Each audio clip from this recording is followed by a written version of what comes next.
night, Les. It's been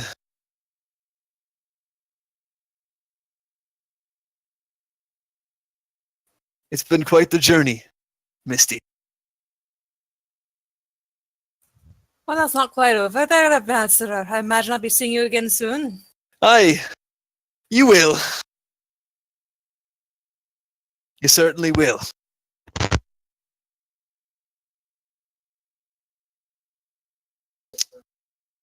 I wanted to thank you.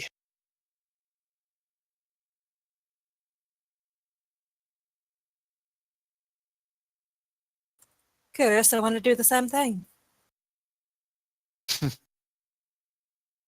Oh, there's nothing to thank old Ellie.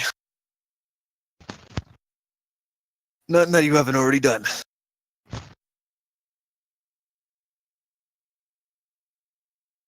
He smiles. He looks up at the he turns back to Roger raised. It's a beautiful beautiful bright green flag.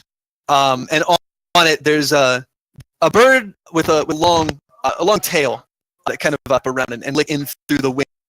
And the bird is also reptilian in its she's a beaut, isn't she? Come with a name yet? She did. I call it the Viridian Whim. Fitting.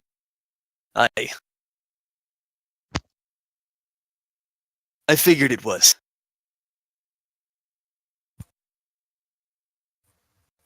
And Misty's gonna smile and blow him into a hug. And she'll hug too. He'll hug you too, rather. Not goodbye, love. Farewell, Aye. right? Just a farewell. We'll be seeing you, Misty. Wherever the winds take you. Aye. Wherever the winds be taken. And lad, he says, ruffling Van. Try not to cause too much trouble for your mother and pup there, will you? Oh yeah, Captain. I'll promise I won't. Oh, I think I've already done enough of that out here. Ho, ho, ho. Oh, don't you worry, lad. There is always time for you to be making a bigger and bolder mistake out there. But I want you to make them mistakes with as much pride as you can. It's the mistakes that'll turn you into the man that you could be proud of. Oh yeah, Captain, he says. And he offers a firm handshake to Cygnus. Hey, there's a lot I could say to you, my friend. Just take care of her. He nods. I certainly will, Captain. On that, you have my honor as a knight.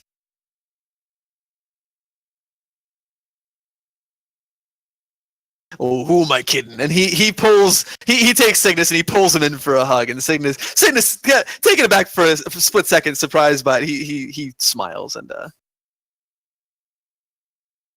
yeah, he nods and steps away once more. If anybody else wants to say anything to Varro.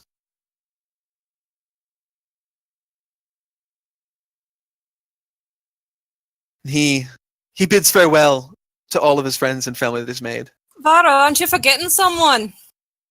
Misty says and then steps aside just in time for a wyvern to barrel through. Whoop! And he just gets tackled as Sephora immediately starts like digging into his coat for whatever fish he can find, and he laughs as he nurses his back as he's torn from his feet. And, everyone around, of course, gets a laugh. And Wilson comes up to you, Davian, and it's been a real honor, Captain. Oh, Commander, sorry. Well, former Commander. What's the difference, really? Fair enough. It's been one hell of a ride. And I've treasured every damn minute of it. Of course. Well, don't just stand there. He gestures for a hug. And he comes in and gives you a big old bear hug, and he grabs you by the shoulders afterwards, pulling you aside, and he says, "Hey, if you ever need anything at all, or if you ever even sneeze in the direction of Okeanos, look me up, will you?" Same goes for you. Though, And I will expect you to be here for my wedding. Aye, of course. And when you finally put when you finally put a kid in her belly, I'd best know.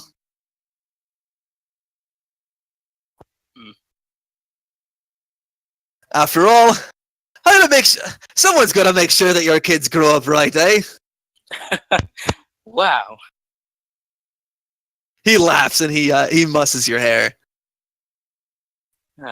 He just laughs at that. Well, have fun out there, you old sea dog. Oh, I will, Commander. On that, you've got my word as a mercenary, or a pirate, or a little bit of both, I suppose. And they can be both. And you smile. Take care. Same to you. He goes on to he claps Nate on the back and, look on the bright side, Nate. You can finally be the strongest member in the brigade. Oh wait, I guess you quit that, didn't you? Guess I'll just have to take that title to me grave then. And he laughs as Nate kind of like throws a mock punch, and he takes it at his shoulder and he pulls him.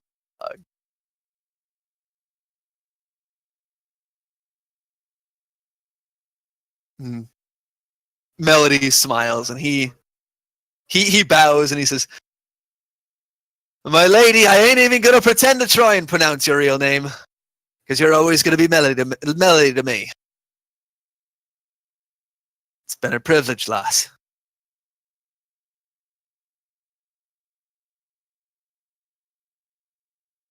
You as well, Wilson. Take care, all right? You know I will. I always do.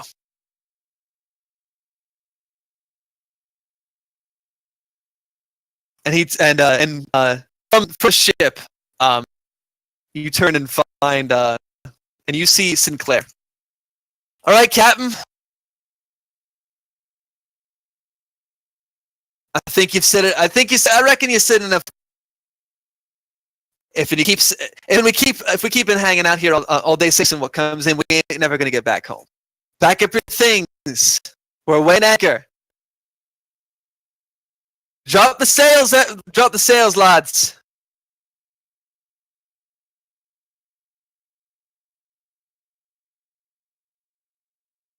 And I will, Misty. On that, you've got my word. Though, he points at you with a wink, and he says, I'm expecting a rematch with you," he says, pointing past you at Symphora. "Next time you're in the area." Better watch out, love. She might be able to strategize now. That'll just make it more interesting. Aye, well, I better get going, or the quartermaster will have me head. Make sure he learns to have a bit of fun there. Oh, I don't think such a thing is possible. Keep trying. Someone needs to fill my role. Yeah, that, quartermaster. I've got shoes to fill. And Misty just waves at Sinclair. He just shakes his head and just flicks the remainder of his cigarette into the water. And he gives you a nod.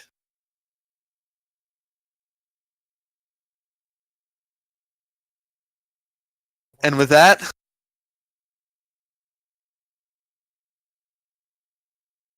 the anchor,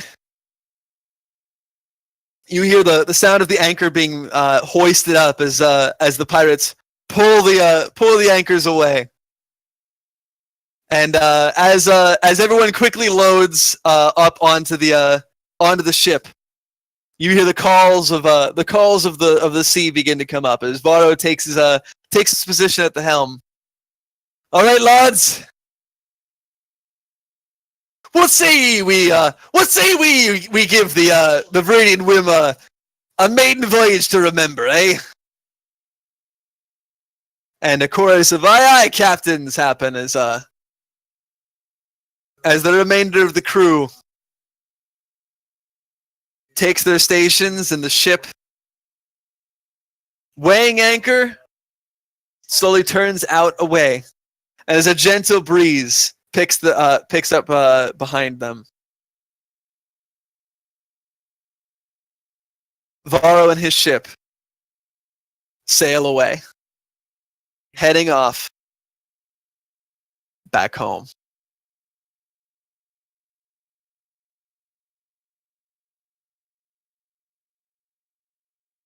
Wilson, climbing the rigging, turns back and waves one last time at all of you. His figure almost imperceptible as his arm waves through the air, and as he shouts one last, almost barely perceptible farewell to all of you.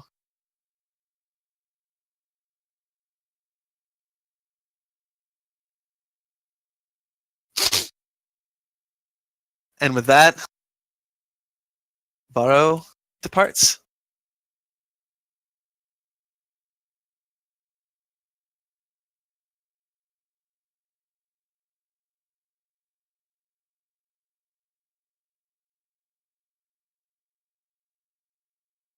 And slowly but surely, the crowd that saw him turns, and one by one they disperse onto their other duties. Richard bidding his younger brother farewell as he's a part of the crew, and sending word ahead to his mother. And yeah, was there anything that anybody needed to take care of between this point, or we'll get to the next farewell? I don't think I have enough information. Why is Ice in Twin Batters? He's having mic problems. Oh, Oh, okay.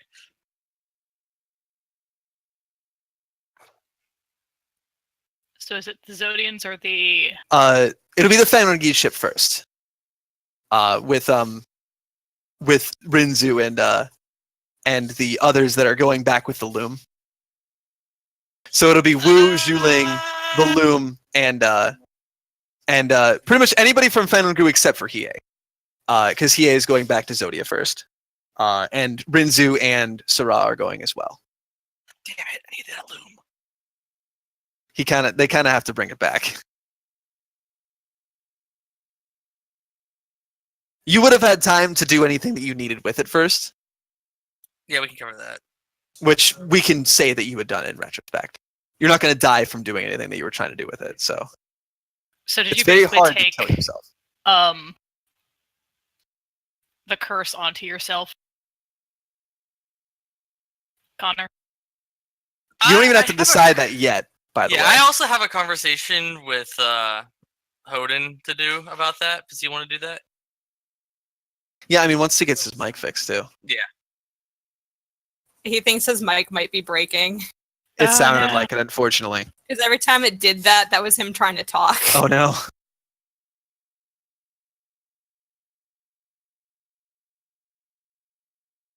And so, finally, not long after, Rinzu, you receive word that the merchantman ship has arrived, and that you guys will be setting off to parts unknown. Well, to parts known, but Unknown. But unknown all the same. Your things have already been loaded. They've been sent ahead, and you have anything that you need. And so as you make your way to the dock,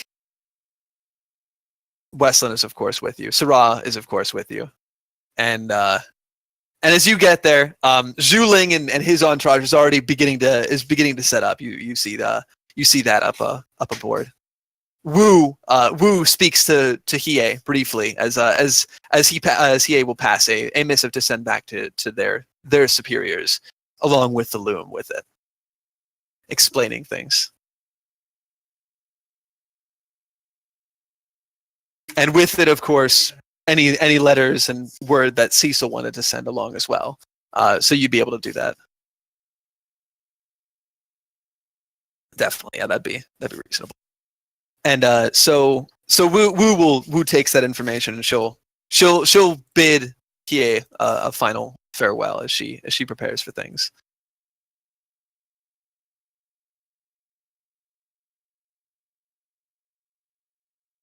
Yeah, I mean, while they're there, you're more than able to do so. So you'd be able to send word ahead to about what you were talking about as well. But you they just get a whole bunch of fucking letters. Wu's a little bit mad because she's definitely not just a delivery girl, but this is exactly what she's doing. But whatever, fine. This is my duty. I'll do it.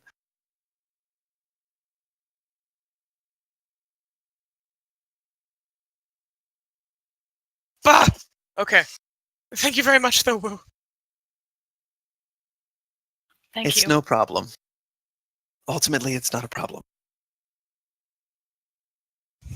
I'm just pleased to be returning home, is all.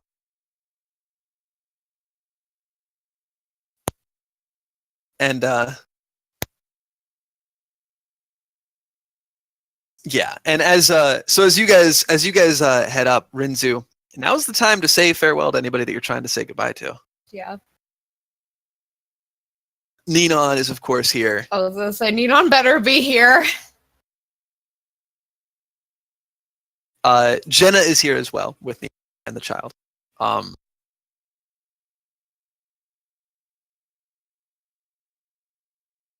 And yeah, Westlyn, of course, is there. Marilyn is, of course, there. Beatrice. Yeah, and Beatrice, of course, and probably Beatrice's younger sister, who you've probably also met recently, because she's been spending a lot more time with her recently. Because her Frida's looking to get into a couple of different things, so they're probably there as well, and so Cecil, if you wanted to say something. Yeah, I'll do that before the her closer friends hang out. But Cecil alights back on the or upon the deck, and immediately, like after talking to Wu, she sort of flutters over to, towards Rinzu's way, waiting patiently if Rinzu is speaking with anybody at any given time, and eventually she waves a hand and flags her down. Rinzu. Yes. I did want to let you know that in some amount of time, it may take some time to get there. She rubs the back of her neck and sort of looks back at probably where you can see the Atlas from a distance, because it's the size of a mountain. Yeah. Compensate for nothing. I was just going to say the same thing. But I have that image somewhere. But I will be in Fengrangu. I have some business to. I too have been summoned for She rubs the back of her neck once more. A rather different call. But that being said, I'm lowering her voice and like sort of leaning forward. I've sent word ahead to the and I'm sorry that I once more wasn't able to ask your permission first. But I've sent word ahead to the Dusk Emperor about your your situation, for as much as I know about it, and perhaps in some of his resources, because we don't know if it's a boy or girl, right? Or do we know their genders? It's technically an agendered. It's an agendered title. But if you would have asked, I imagine he probably would have told you. The Dawn, the Emperor of Dawn, is a male. This, the Emperor of Dusk is. Okay, never mind. In that case, that perhaps she could in using her resources, perhaps she may have ledgers or anything else that perhaps could perhaps help you along the way.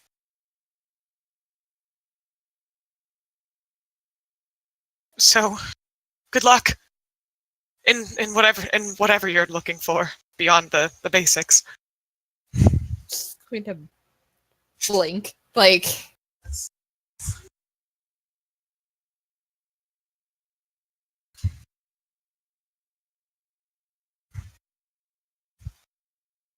Cecil smiles a little uncertain due to the blinking. Like social cues are telling me that like, you're. Oh my god! What?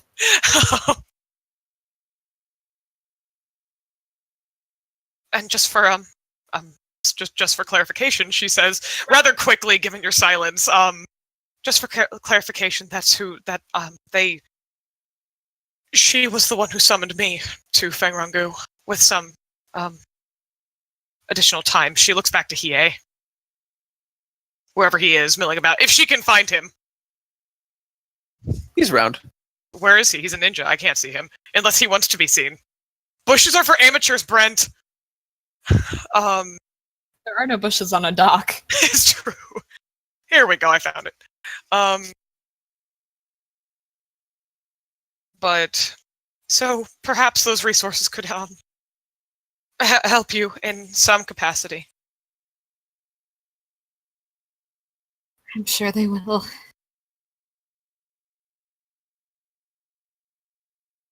Thank But you.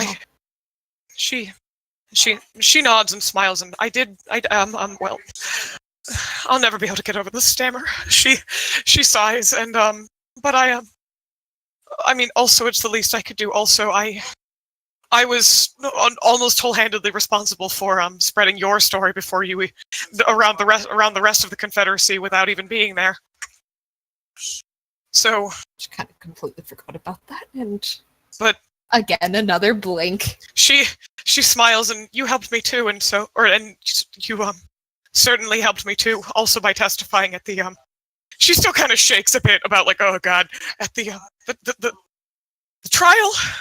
That was something, but I wish to hopefully help you in return. She smiles, but I won't keep you any longer. I know that it's a long boat ride, and you have more important people to say goodbye to. So she smiles and offers offers a friendly smile and a curtsy. Travel safely. You yourself.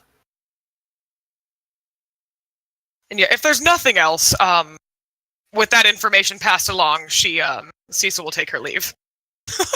Just all of that sinking in. Yep. Queen Azodia is on your side.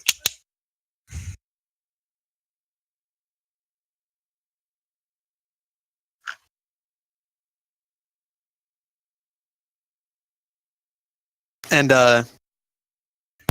Marilyn would of course approach as well, and well, I guess this is goodbye for a little while, eh?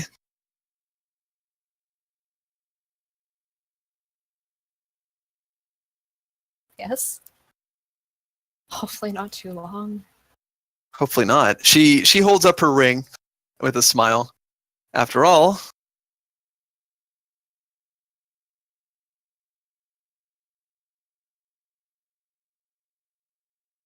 I wouldn't want you to miss that. You know I wouldn't miss it for the world. And she'll give you a hug. Be safe, all right? I will. And she offers a sad smile, and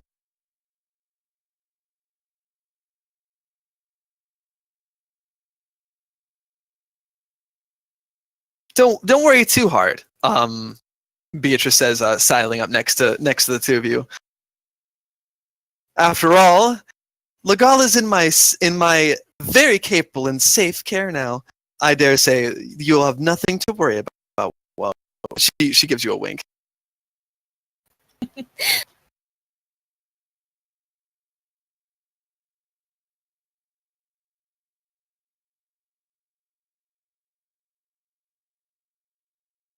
She smiles. And she'll give you a big old hug. Gonna miss you. I'll miss you guys too. And her younger sister kind of in the back, just kind of waits, a bit more bashful. And take care. And Just kind of go over to her and give her a hug. oh, and she'll accept the hug, and thank you. It was a pleasure meeting you. I look forward to meeting you more once you come back.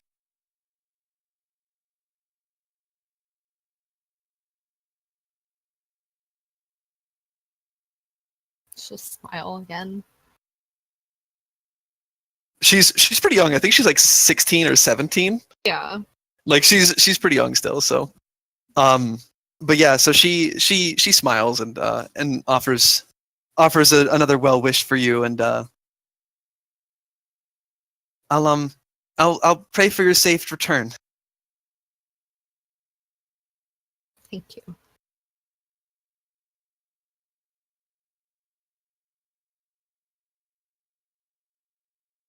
And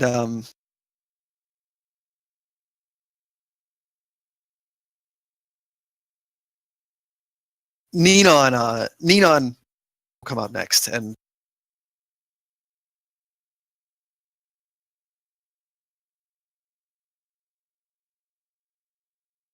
oh, Renzu, off on another adventure already.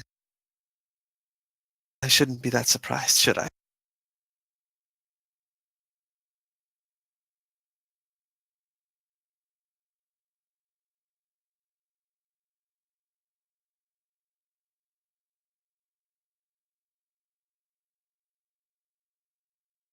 She's trying very hard not to cry in front of Ninon. Don't worry, dear. I made sure to pack plenty of extra supplies. You won't be wanting for any changes of clothing as well. Oh, and I also made sure to include a couple of tonics that an old alchemist friend of mine made. From what I understand, some areas of Fanongu can be a bit allergic to certain togwell, and I could not bear to allow you to return with such possibilities.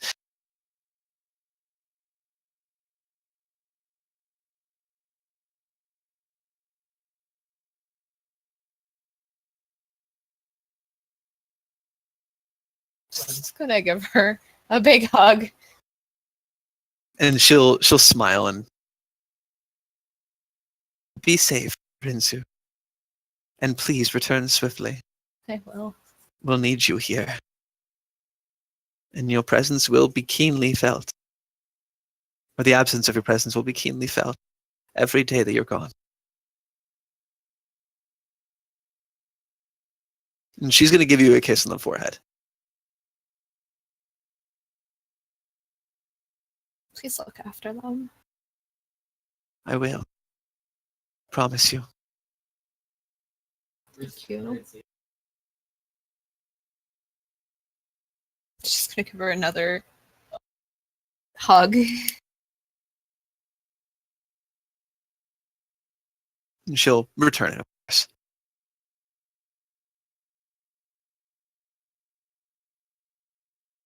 I'll miss you, Ninon. I'll miss you too. But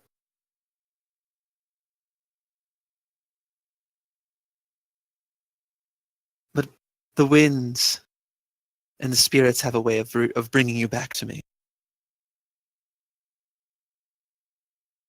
And of that moment, I will wait with bated breath. She'll offer one last smile.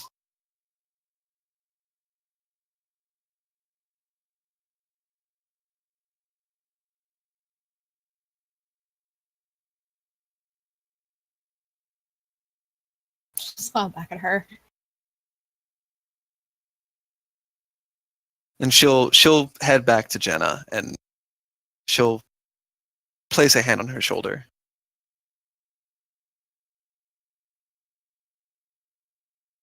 Farewell, Rinsu, Jenna says.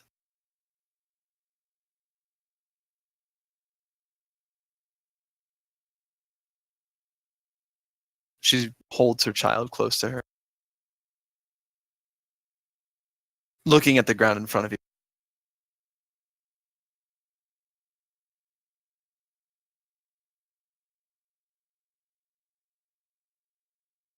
I'm hoping I won't be gone too long. And she just nods. Me too.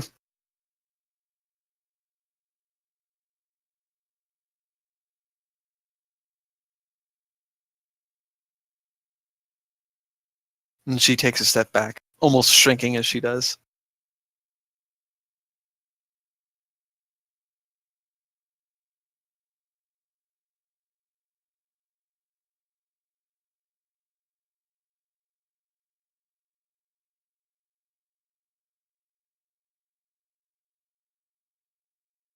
And Westland will finally approach, and unfortunately my uncle could not make it. But from what I understand, he has already packed a missive away for you. He made sure that you'd be able to read it, and I believe he included some amount of Fenrigi's currency in there, so that you won't be having to worry about conversion rates, at least for the majority of anything that you can bring.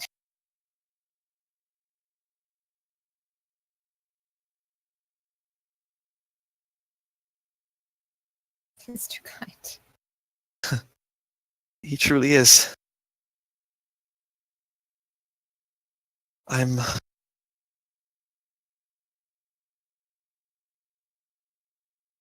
going to miss you so much, Rinzu.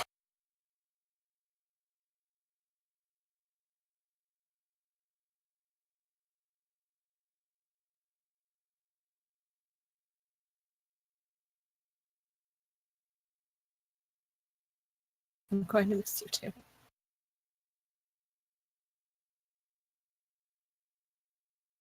And as he wraps his arms around you, in Fenrigi's, you hear the captain of the vessel call out a last call as the ship is beginning to get ready, and everyone turns and they say their final farewells and to those who are here.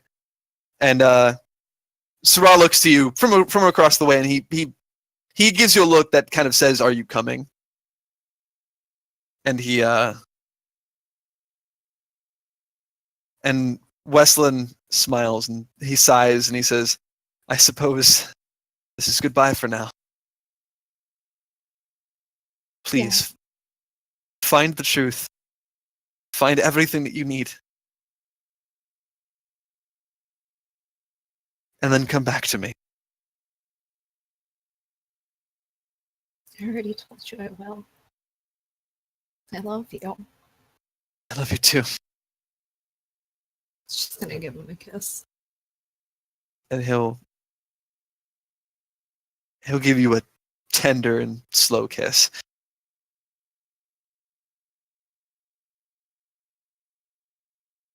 And as you pull away, you hear and you look back, and Saran like gives you a look like, and like gestures towards the vessel, like everybody's kind of on there. Zhuling is actually watching, probably with a smile, like down on that, and he probably says something quietly to one of the people with him.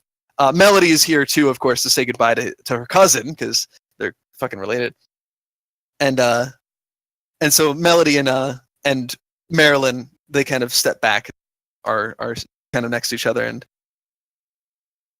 and reluctantly Westland releases your hand. Go on. We can't have them leaving you behind now, can we? Oh. It's just going to turn.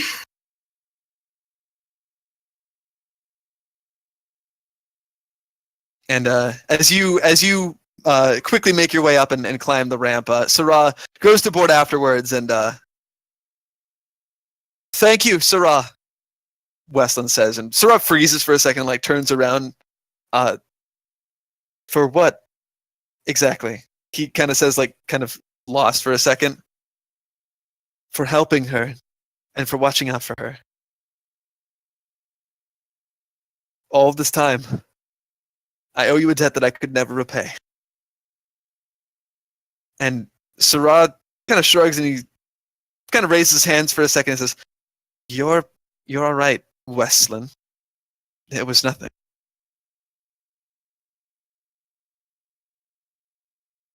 And he kind of like awkwardly waves and makes his way up onto the ship. And the sails are unfurled, the boarding plank retracted. And soon enough, the captain shouting orders in Fenrigi's to the other sailors, and the merchant nods, and he introduces himself, by the way, and is very cordial, very kind, and has told you that if you need anything, please tell him, and he will do everything in his power to make sure that you are at the most comfort that you can possibly have during this journey, and that all of you are to be his honored guests. It's a pretty large ship, and the guest quarters are extremely comfortable. That you'll find out soon enough. And as the ship begins to sail off,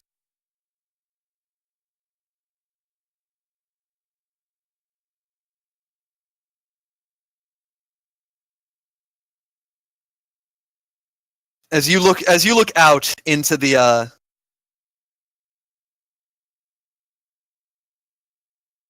as you look out off into the horizon, as you slowly begin to pull away, you feel a tug to turn back around and look back at the pier full of friends and family.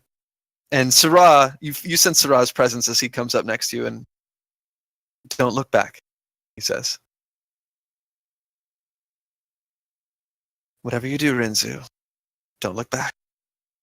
It's only going to make it harder if you do.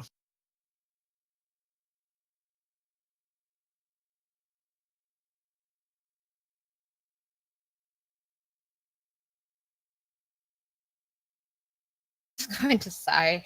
I already know that. You'll come back home soon enough. We just have a few things to wrap up first. But it's a few months travel, so I suppose we'd best get comfortable then. I guess you don't actually know much about Fanagu, do you?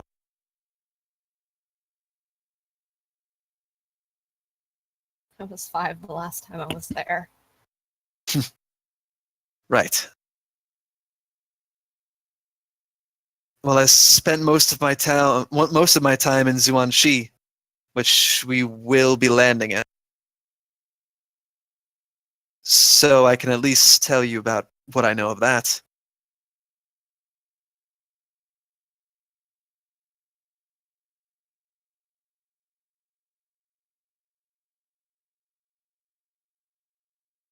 I mean, I guess we have plenty of time. Yeah.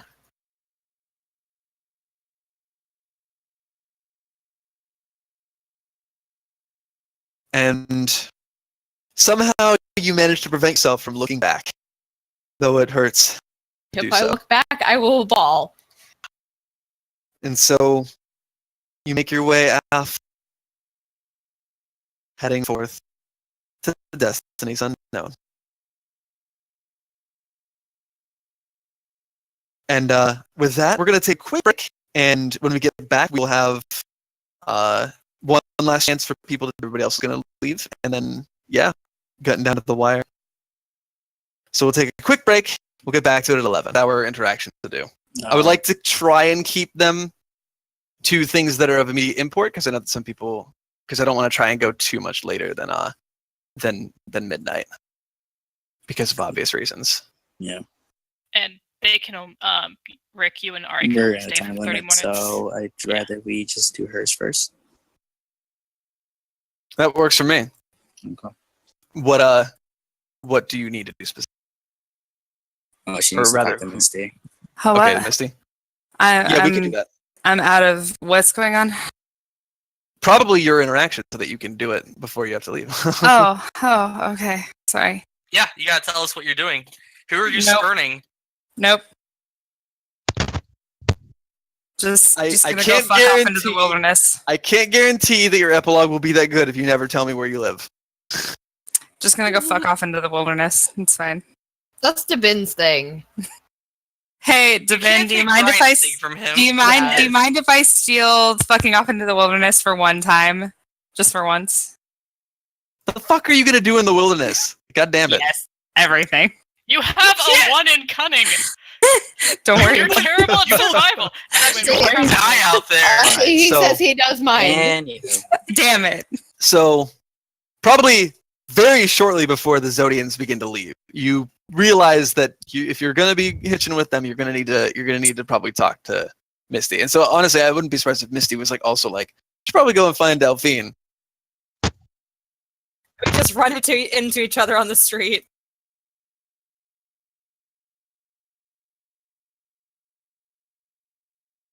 Oh, Misty, I actually really needed to find you because I need to talk to you about something. Oh, good. I was looking for you anyway. Serendipity thoughts. Actually, you've met. And I'm probably walking around with Thomas. Yeah, that's 'Cause I fine. can. Yes, the boy that was riding your Pegasus. Hello again, ma'am.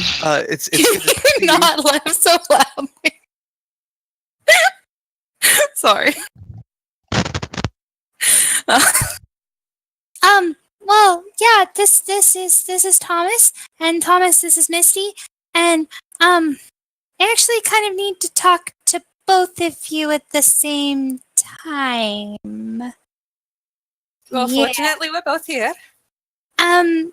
So you remember how you offered for me to have a place to stay in Zodia? If you wanted it, yes. Does that offer extend to friends? And she looks at Thomas. Misty blinks, looks at Thomas. He looks to Delphine, and then to Misty, and then back to Delphine. Well, But a me? certain a certain captain told me that I needed to figure out things that make me happy. And so I thought maybe I could go with you guys for a little while and then go visit Captain Ellie in Okeanos and then make my way back here. And find things that make me happy along the way. And, well, I mean, I just thought maybe if you wanted to go with Tommy, you could. If that's okay. I don't want to impose. He Why am I asking? I'm being really rude. I'm sorry. he blinks for a second and like, oh my, and he kind of blushes a little bit, and do you really want me to go with you? Why wouldn't I want you to go with me? Misty's just watching while this exchange happens. Her arms are just slowly folding. I suppose if you're going on a grand adventure, you could take anyone with you. I guess I'm just surprised that you want to go with me. Why can't you be my anyone? He opens his mouth as if to respond, but then just closes it and blushes. So, what do you think, Misty? Do you want to have some house guests for a little while? Considering that's a +1, I think I'm gonna have to be talking to a couple other individuals in the household. I mean, I can sleep, with the wyverns. It's okay. Misty raises her eyebrow. You're not sleeping with the wyverns, love. However, Ma'am, I considering- promise I won't impose over much. I swear I know quite a few skills that might come in handy. I don't know much about Zodia, but I can learn quickly, I promise. I'm not one to mess with this cute little exchange here. And then she also looks over at Thomas. Besides, that means I can keep an eye on you. An eye on me, ma'am? Have I done something amiss? She raises an eyebrow. I'm sorry, I didn't mean to if I offended. Was it something that I said? Misty's gonna look at him, look back at Delphine. He's oblivious and adorable, I approve. What do you mean you approve? Red face. Wait, you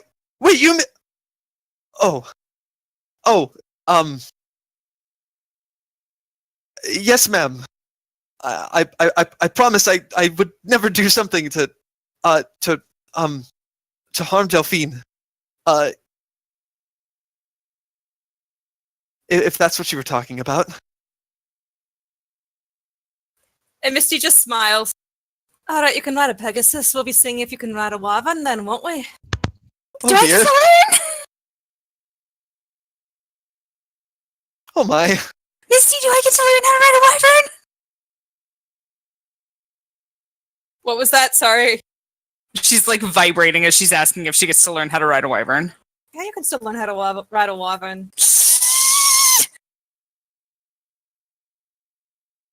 Tommy, this is gonna be so much fun! This is a tentative yes. Obviously, I still need to talk to a couple people involved. I don't think he's going to say no. Probably not. I have a few things that I need to get in line. I have some distant relatives that I can keep my father's old house with. If we ever need a place to stay while we're here. Well, I mean, we might when we come back. Right. But then there's also, if the palace still exists, I guess we would also be welcome there. Oh God. The beds there are excellent, by the way. Mm-hmm. I suppose I should instead try to sell some of my assets off so that we have some traveling funds. He says tentatively. You probably won't have to worry about that, actually. I would assume that Delphine has been doing her best to sell cookies in the meantime. Well, there's Delphine, and also you're moving in with basically Zodian nobility. Yeah. We need basically. Yeah. Zodian nobility. They are just There you straight up go. Zodian nobility. Yeah. Well, I should still try and talk to some people and see if what I can do about this. Delphine's promise gonna, I will most certainly have anything packed before you all leave. Delphine's gonna give him a big hug. It's okay. Don't worry. We'll get it figured out. Are you sure that you want me to go on to go with you with this? Delphine looks at him and she kind of blushes and she looks at the ground. Well, I mean, I was sure when I left Ferdinand with you, and you were sure when you kissed me goodbye, and I'm sure now. Yeah. Oh, you just said that in front of Misty. Oh, hold on a second. You both are acting oblivious and you shared a kiss goodbye. This is complete. Nope. You know exactly what's going on here, and I'm not taking any more of the full wool over my eyes. Oh dear. And he kind of like laughs sheepishly and he Okay, Misty, I like him. Okay. First step is admitting it. Good job, love. You've already jumped to step 4 or 5. However, we're there. I asked permission first, I promise. He did. He was very gentlemanly.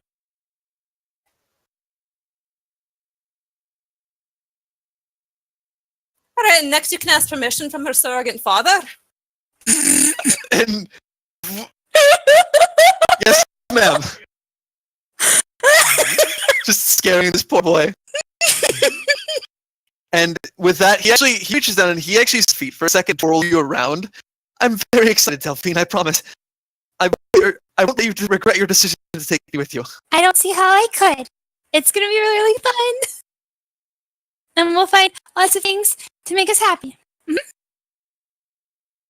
Don't believe I'll need to find many things. He says with a sheepish smile as he looks to you. Very red. Very red done. And with a smile, I should begin taking care of some things. I'll speak to you again soon. Thank you, Miss Borealis. Of course, love. It'll be a pleasure to get to know you more.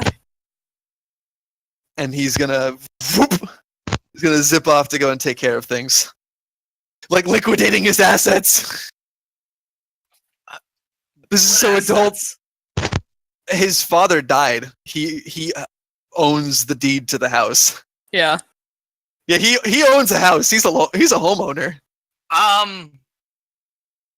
So, yeah, I'm not letting him sell his family's house. I mean, he's gonna get good money off of it. He's most likely. Do I have access to a treasury again? For what's left of it, the treasury's not exactly in a good state right now. I don't But- need to be in a good state. Can I get this house?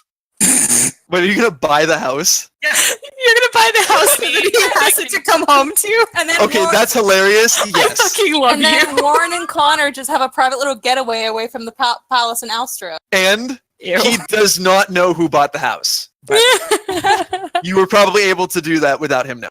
Oh, that's even fucking better. So then when we get back, there's this whole thing of like, I wonder who has your house. I don't know, Surprise, Delphine. it's your- Who's got surprise, your it's house? me. Let's go find out. Knocks on door. What the fuck are you doing here, Connor? This is my This house. is my house now. The fuck? That is hilarious, and yes, it's a pretty humble shack. So Connor a nice can look little out on his tiny, tiny swath of land and Arcanon and say, "It's good to own land." One of these things is not like the other. it's in a tall village, maybe 10, 15 miles away from Lower Arcanon. But yeah, now That's you all really know funny. Delphine's decision. It's to have a grand adventure that ends with her coming back to I'll Lagala. also need to know generally how long you think you're going to be spending in each of these places. Because also there are going to be certain things happening like within like 'cause, 5 years. Misty's going to nearly die. There's going to be some other things. There's Babies! going to be a lot of babies. There's going to be a lot of weddings. Okay. Oh, great. You get to go to Orion's wedding. That's true. You do get to go to Yeah, Orion's when is wedding. Orion's wedding? It'll be really soon after you guys get back. Okay, cool. I get to be there for Orion's wedding. When's the next wedding I need to be present at, and where is it? Your sister's wedding? When is my sister's wedding? Yeah, it's going to be hard for you to be at weddings in both places. Yeah. So How soon are you getting married, Rick? probably not that long either. I You mean, might end up missing I it. think waiting for Rosalind and Yeah. Liliana to get back. Thanks for typing that instead of just saying it to my face. Yes, Carteret. He's like, but I was looking right that at him when I asked aside- that question. That aside, we can obviously decide those things. Sure, like that's not super pressing. I'm assuming Cygnus is not opposed to having another hard-working young lad. Of course not. Okay. Plus, it's an older Brother for Ben. playmate for Ven to like look up to. Yeah. It's so probably not wholesome. gonna. It's probably not gonna be like an adoption situation yeah. by any means, but like he's absolutely gonna be like, I will work here for whatever money he gets, and he will pay rent, and like he's gonna be a hardworking young Legalan expatriate. And also, Misty was serious with that, by the way. You have to ask permission from Cygnus to like take Delphine out and such. That's He for will sure, Dad. absolutely do that. So by the way, you're doing the crispy thing again, Hoden, just so you know. I'm sorry. I heard you sigh. Real quick, I just want you to know that it really made me laugh despite that it was being called crispy. The crispy thing. You're doing the crispy thing! You know, I'm sorry. like the rice. But if you heard you Better? sigh, you might... Is that better? Is that worse? Good. Wow, that's pretty good. All clear. Yeah, this headset's almost done, I think. Such as... I thought mine was going, so I bought a whole new one, and now it's just sitting here because mine started working again. In the arms It of needs a threat. Back up. angels, Yeah, no, oh yeah, I'll need it eventually, it's fine. fly away. And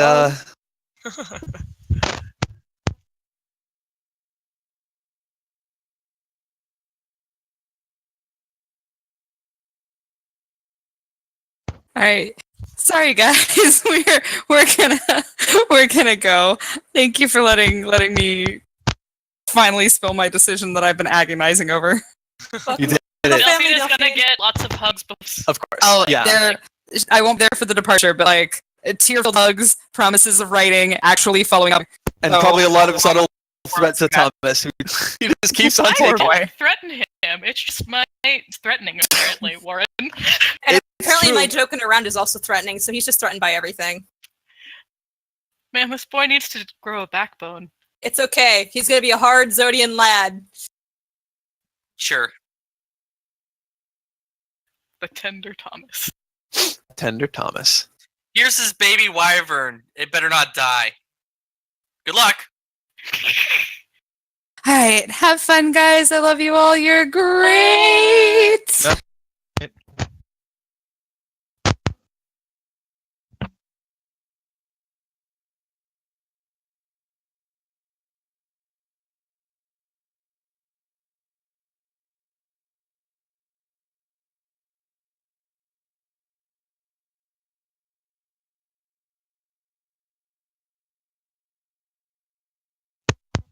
And so, with time being very much of the essence, as the Zodians and such prepare to leave, the last preparations being put in place, is there anything else that we would like to take care of in person before that?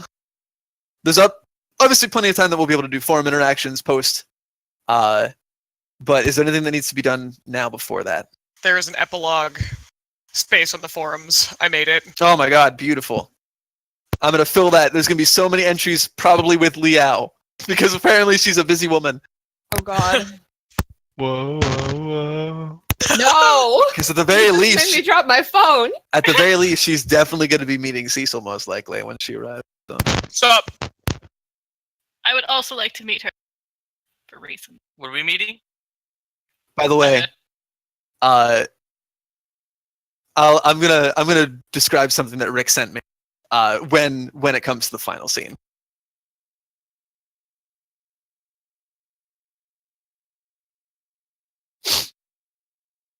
And but yeah, so is there anything else that people need to take place to happen before this part? Yeah, like Ice, you want to hold it off for later or do it later? I mean, Yeah. you can do it now if you want. It's up to you guys. Just like in the interest of time, we can do it over the forum or something. Yeah, that'll work. And I'm not concerned about like whether or not it happened. It's not gonna change anything in the immediate time here. So, so the results of what happened, curse stuff, is not gonna cause any ships to sink or anything. So you're good. Okay. So we can totally figure that out in a post. And so about a month and a half after everything, enough time for the Atlas and everything to be rebuilt. The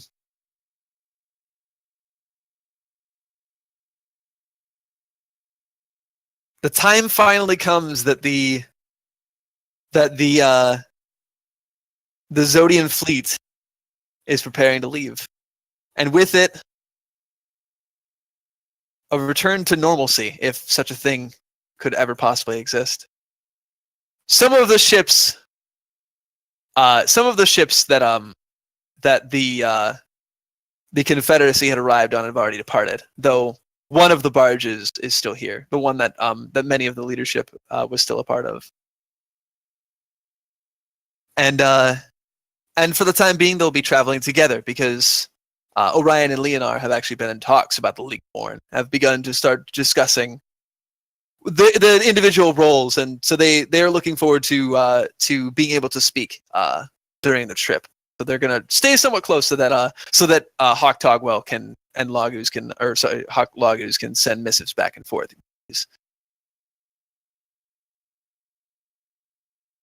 And yeah, that does mean that you might be able to drag her to the wedding for before she heads back on her official business, as you now know that Intarsia has officially been promoted into Leonar's inner circle as one of his political advisors. I'm so proud. She got a fancy new outfit for it. Also, I have a forum conversation that I think I need to do with her too. Totally. Involving some ancestry, but that's another day. True. And I mean, if she's going to be all fancy and stuff, she can invite you over to her house, aka your old house, and then you can have a sleepover in her room, aka your old room. Oh boy.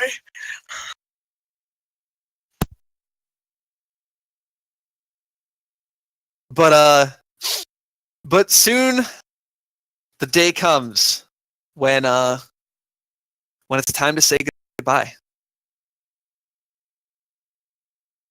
And this, of course, also includes Lynn. This, of course, also includes her mother, who, after being able to react back to Gala, has to head back to a couple more things before she returns, and so she'll be returning with the Confederate as well. So I think what we'll do is I'll go through the list. You guys can kind of say goodbye to anybody that you want. So, Connor, you're first on the list. Wow. Pick PC. Basically, gonna say goodbye to them. Well, Misty's always a safe bet. Yeah. Because Misty is leaving.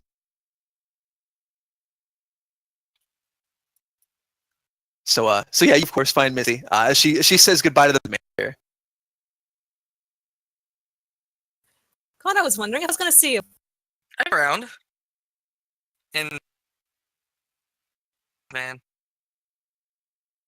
Missy just raises an eyebrow. sorry, it's just a sudden realization. God, are you taking after the Ruvanas now? Oh, I certainly hope not.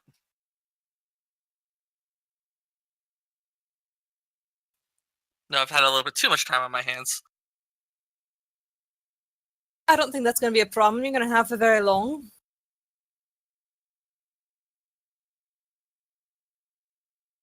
Connor just kind of smiles. Hopefully not. Certainly have a lot of work cut out for you. I think you have the same waiting for you.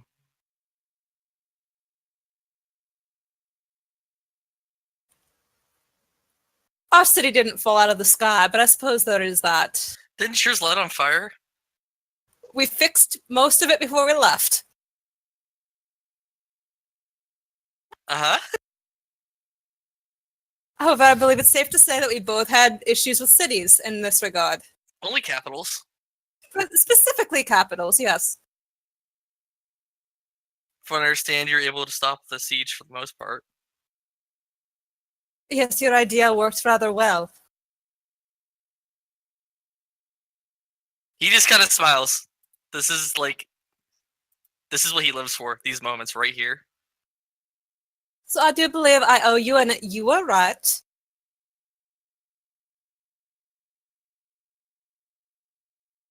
I'm just glad it worked.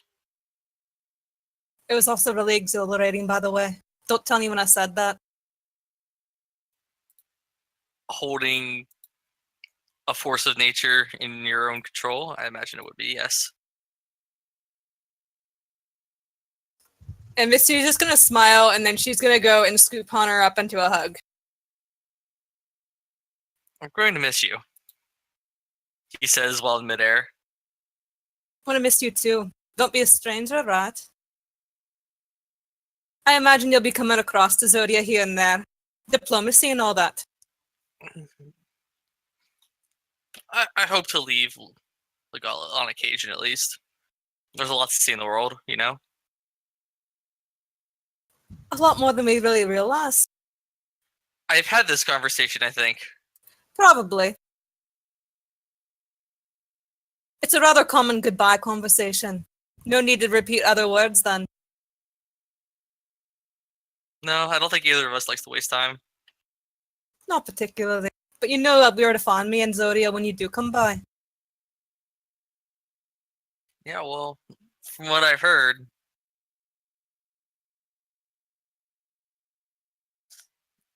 you won't have. You'll be having a couple of house guests.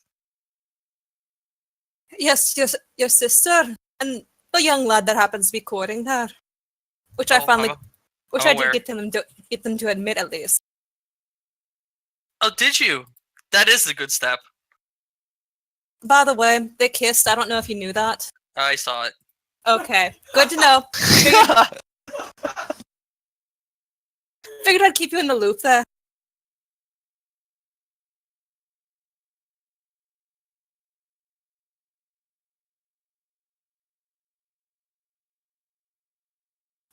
But I'll be seeing you soon.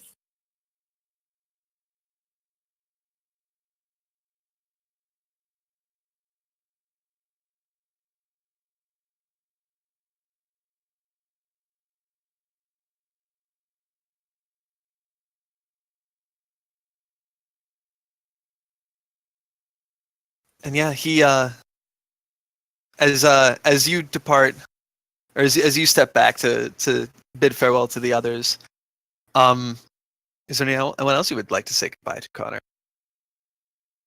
NPCs as well. Gambit. Penelope will likely run up and slam into you with a hug, though she is definitely starting to show, by the way. And so she would bid you a farewell and would of course probably not cry. She wouldn't No, cry. of course not. Ladies don't cry. That's ridiculous. And but yeah, so she also would bid her farewell. So they unfortunately are out of town, so they weren't able to join today. But yeah. Yeah. but I imagine that the appropriate farewells were given. Chance would also be bidding farewell to the people that matter to him a great deal, aka definitely his fucking sister, who is definitely here. I just realized I never actually interacted with Chance. No, you didn't. And I imagine he'll also say goodbye to Alistair. They were friends. Yes. Bye, Chad. Thanks for listening. And he kind of just he gives you a nod, a bit awkward as he goes, and he scratches the back of his head. He'll see you around, Waves. and he'll leave. And yeah, so Connor, is there anybody else you'd like to say goodbye to? Orion, Cecil, Paris. You don't really talk to Paris. No, Paris like kind of showed up and was like super dickish. I mean, he's just being Paris. It's fine. Oh, that didn't change my sentence. That's fair. And you could always heckle Thomas, and of course Delphine. Of course, as mentioned before, plenty of You heckling. know, to be I'm gonna done. go say goodbye to Orion and Cecil, who I assume were like within millimeters of each other. What? What? Yes, they would in fact be. And No, you're 100% correct. I don't know why I pluralized millimeters. Connor, Orion. I suppose this is where we finally say goodbye for the time being. Yes. For the time being, again, I guess. Yeah. And he'll offer another another handshake to you. It's been a privilege, and thank you for welcoming me here, even if it was rather not on great circumstances. Perhaps our next visit can be. Yeah, perhaps your next visit will require that. Looking at the atlas. Yes, perhaps not.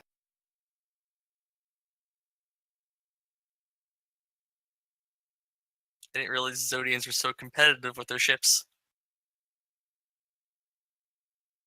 And he chuckles and says, "There's a great many things that you learn about Zodians by spending enough time." I even discovered they have a sense of humor. Only if you can tell the right jokes.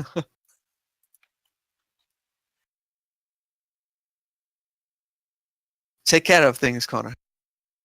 You'll be hearing from me soon enough, I'm sure. Take care as well. He nods. Cecil, happy you're not going to die. She like blinks rapidly for a moment. Her mouth flaps, and eventually she comes to a nod after way too many motions in between the yes and the the statement. But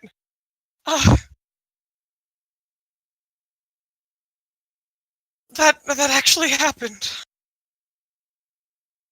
But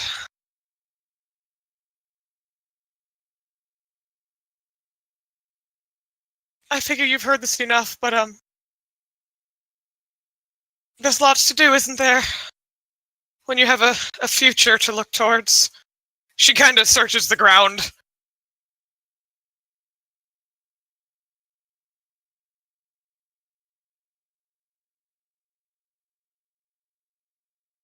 Thank you for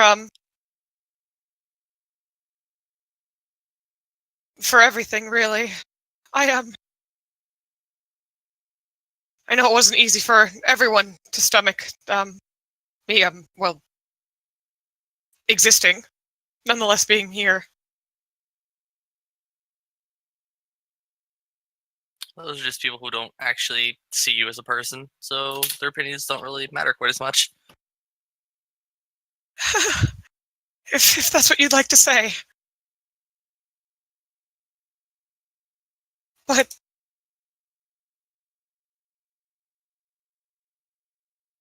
by the way, you will note that she is wearing the necklace that you gave her all those months ago now. Oh yeah. Though I underestimated the climate of here. Perhaps Perhaps I'll have to send something else in the mail that's not a scarf. She kind of looks around. With Arcanon much further north now, I might have need of it. Oh, well. Write me if you don't. I'm happy to make a replacement. She smiles a little bit. But still, Connor, take care of yourself. You look tired. He blinks. Oh. Yes, well, you take care of yourself as well. Good deflection. Oh, I'm terrible at it. But nonetheless, she opens up for a hug. I will embrace the Cecil. And Cecil is thus embraced, but you are burritoed within wings. This is weird. It's very comforting at the same time, I imagine. I can only imagine it would be comforting. But he's like a head taller, so it's like around the midsection. It's like extra hug. Extra hug, exactly. But still disengaging. She offers one last smile, bashful all in all. And I'm sure we'll speak soon. Out of character, can't wait for our kids to be pen pals. Right? So yeah. And as you look around, you see Foe sobbing uncontrollably and into a hug with both Piper and Sophia. You see all sorts of people saying goodbye to the friends and such that they've made. And Brian, would you like to say goodbye to anybody? Like your mother, perhaps? Hey, Ma! Sure. And so, getting ready to depart on the last Confederate vessel, your mother turns and sees you, and she offers a soft smile. I am going to B shift and go tackle her. Oh, and she gets ready for a second. I'm gonna roll something real quick. Oh God, no! To see how this works. I'm gonna get laid the fuck out by a maid. Ha! That's amazing.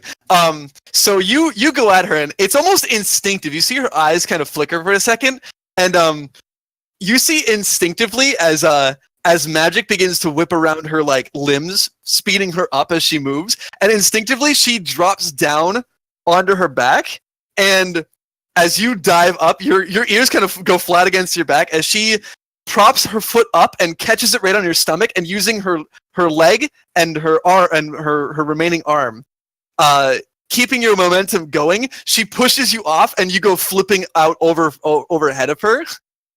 And you do a flip, but you do manage to land on your legs for a second, and she starts laughing, still laying on the ground as she does, as she didn't even mean for that to happen. It was absolutely instinctive, and she just starts laughing and puts her hand on her forehead. You know better than to sneak up on me like that, Lynn.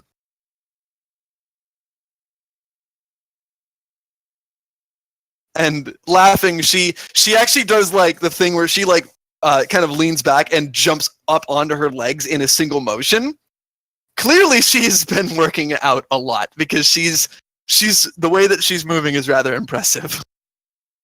But she laughs and heads over to you, and she kind of ruffles the fur on top of your head as she does.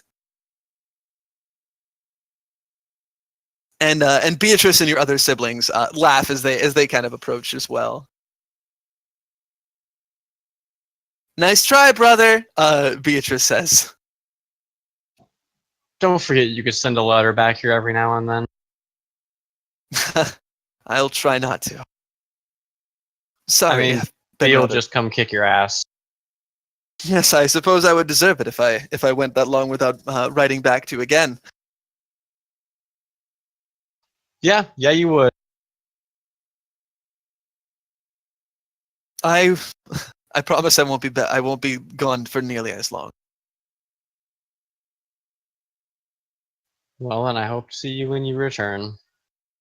And I'll do my best to get back before you head off on your own grand adventure. I think we have plenty more. We have plenty more that we need to, that we can catch up on. I'd like to do that before you decide to depart as well. I would also like that. So hurry back and prefer this time. Of course, I'm not very keen on losing anymore, mind you. Though perhaps it's good that I did lose that arm. Otherwise, I'm afraid to see what I may have accidentally done to you back there with a toothy grin. Sent me flying into the water. And she kind of snaps on her one remaining arm. Just tried to do that, and she gives you a hug. And as she does, you hear a giggle, and all three of your younger still on around you guys and give you a big hug. I'll miss all of you. Don't worry, I won't be gone for long. I promise. Yeah, that's what you said last time, Mom. Well, I wasn't going to say that, but since you did.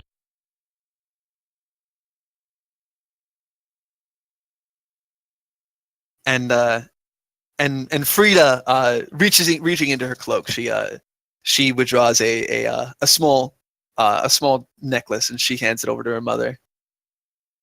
Here. This is a protective charm. I learned how to do a few basic enchantments. I hope that it helps. May it bring you safety overseas. And she gives her youngest daughter a kiss on the forehead and thank you, darling. And she slips it over her head.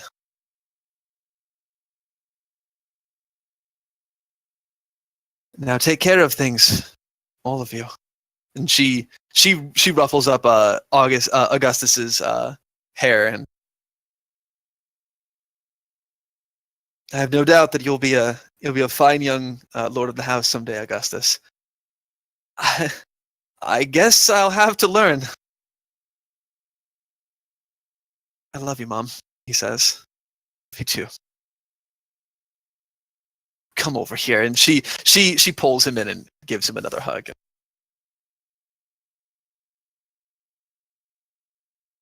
On that note, I should be going. I don't want the elder alphas to leave without me after all. If that's the case, Beatrice says, maybe we should distract you a little bit longer. She says with a sad smile. Take care, Mother. You too, Beatrice, Lynn, Frida, Augustus. And she smiles once more, and she turns and goes with the wolf escort that she had.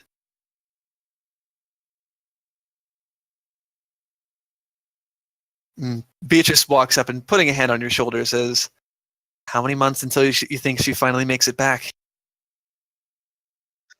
I'm more willing to take how many months it takes her to write one of those letters.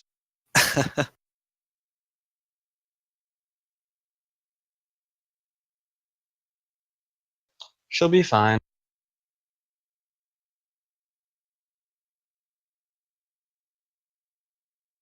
I guess I'll have a break from fretting about her once you leave then, huh? Yeah. On the other list of things to do, we're going to have to remove her name from the deceased. Oh, don't worry. I've already started taking care of that. And she smiles. You could say I've been a busy little bee. And she gives a game-winning smile. Or I could not. And he turns and walks away from her. You're gonna miss me when you're gone.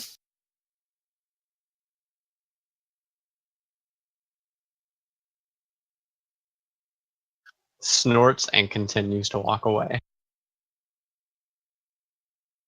I want to miss you, you big idiot. And Frida puts a hand on his shoulder. And she claps her hands and together and turns back and says, "Well, let's get heading back home. After all, we all know what Valuda's going to do to you if you miss your upcoming lesson." She says, kind of bending down and looking to her younger brother. Right. Can you maybe talk to him about easing up a bit? After all, I don't even know how I could begin to pronounce his name. And or his real name, that is. That is his real name, right? And Beatrice just giggle snorts as they walk away.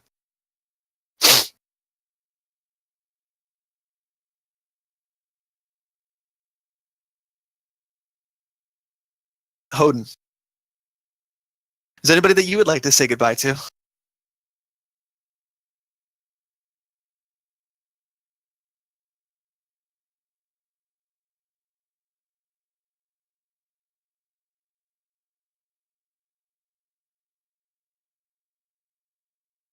If your mic is it working? I know you're muted on Discord right now, so I didn't hear if you said it. Testing.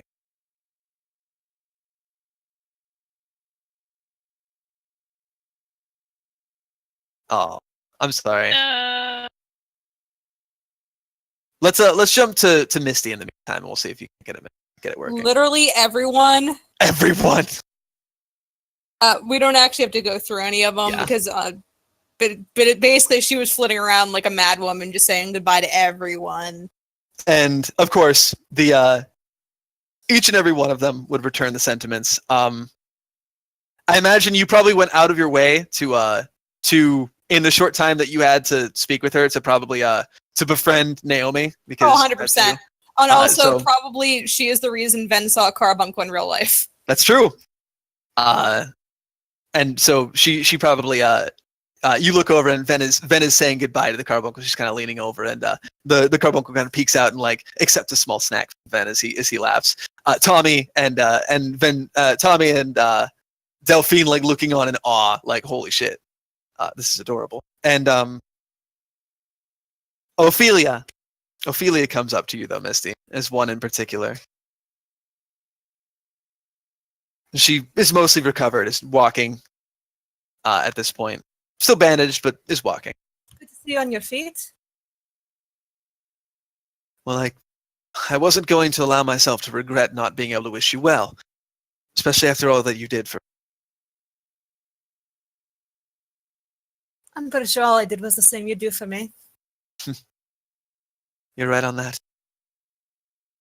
Though we came from different nations and our organizations are hardly actually relevant, I consider you to be a dear friend. We share the battlefield. That's good enough for me. I'm glad that we share the sentiment. Take care of yourself over there. And I imagine I'll see you actually before too long. After all, I'm going to have a wedding to attend. And she looks over to Chance, who's already boarded. Well, this is more farewell than goodbye then. Enjoy the fact I get to say that quite a bit here.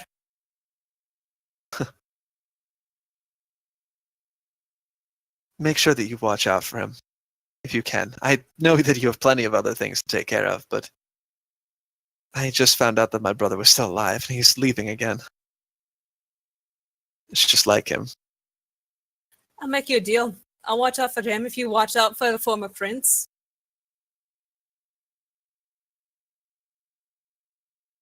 That's a deal that I can certainly accept.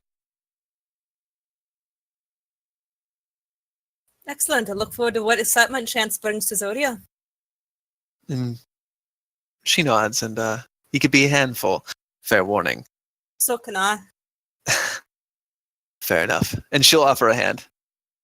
And Misty will take it, but also like tentatively pull her into a hug so it doesn't hurt, like aggregate her energies. Yeah. And she is pulled. And, careful.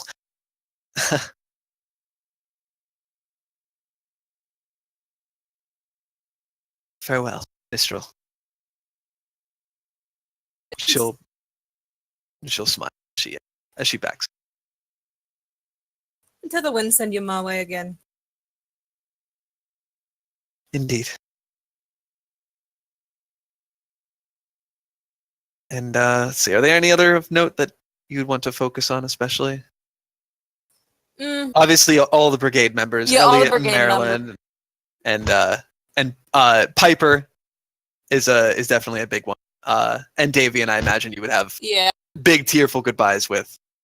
And like probably before Misty left, she would be doing the bonding thing with Alstra, obviously. Yeah. But they're gonna be they're gonna be interacting so much over the time skip. Catch you later.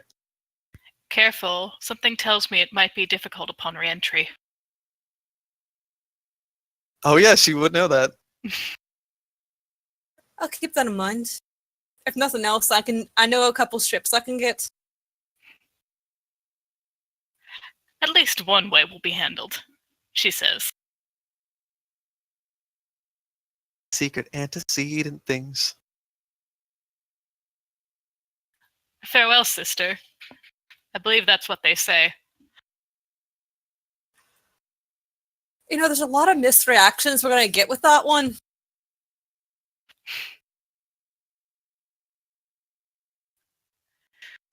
She like tilts her head to the side, confused. A, we look nothing alike. B, well, there's your brother. I'm a pseudo problem. I suppose so. She just says it again in whatever begin to see language. Which you don't understand at all. She just raises like. There, see, it's settled. God, now I have to come up with a word. You know what? Jerk. No, I'm just kidding. I'm not gonna agree to anything you said because I have no idea what you said. I said But the I will- exact same thing, but nobody understands it, so it won't raise any eyebrows. Code words. I will trust you that that's the case. That's a dangerous assumption, Misty. Anyway, farewell. like Please take care of my sister. Steph did it. She came up with a word. Text Thanks. her.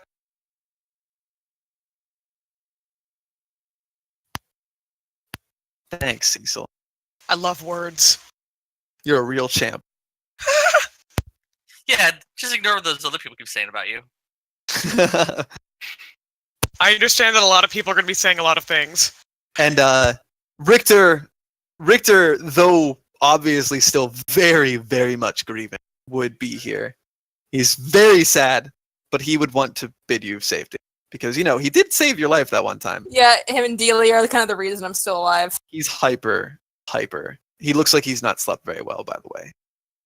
Like, and there are more gray hairs than the last time that you spoke with him, you're pretty sure. Yeah.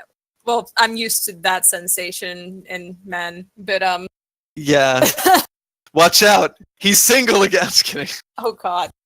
But no, Misty would probably keep that rather short Yeah. but give him like a really, really strong good hug. he appreciates it. He appreciates it. I'm trying to think if there's anybody else like of exceptional note that Yeah, most of my peeps are coming back with yeah, you just have a shitload of friends and a lot of them are coming with you, so Yeah. But yeah, I think that's about it. he did. He loved his wife so much.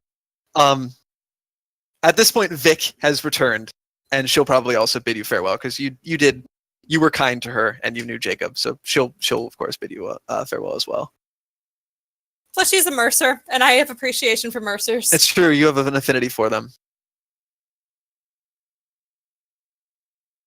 And yeah. Is your thing working now, Hoden? Yeah, I think so. Ah, we hear him. Sweet. You're saying words and everything. I've come so far. And yeah. Is Hoden's everybody like to definitely gonna say goodbye to Alstro. I'm gonna give Hoden a hug. And he hugs back. You know, solid, firm, caribou style hug.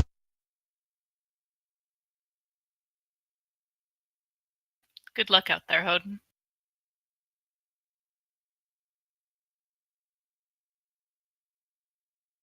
And don't forget to write or keep me informed. She nods.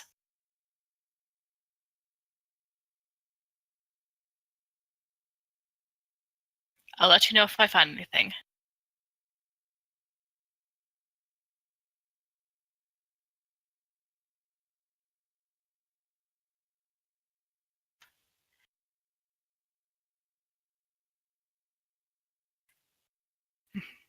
I know a lot of Hodin's people are leaving with him, so but Are you gonna say goodbye, Connor?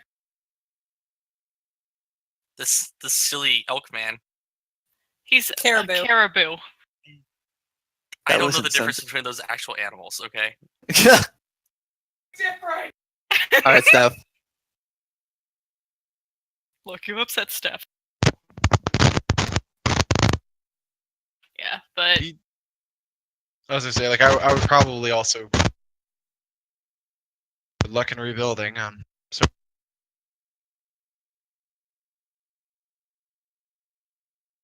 Good luck, Sir Hodin. I don't think you actually need it, though. I mean, we unknown territory for all of us here. Got Yeah, but in a little bit I've gotten to know you, I think you can handle this fine. if you can survive a bomb, you can survive anything, Hodin. That's not my advice. Yeah, I think my days of exploding are a little bit behind me. Hopefully. So I'll try to keep Orion in line as much as I have any say over him at all. Oh. I've never been worried in line. You don't seem to be a fan of our ship. He kind of gives him like this. Connor. Connor just smiles like, "Yeah, your ship's fine. Take care." You too." And he gives a salute. Then I'm gonna hug the caribou man. Okay.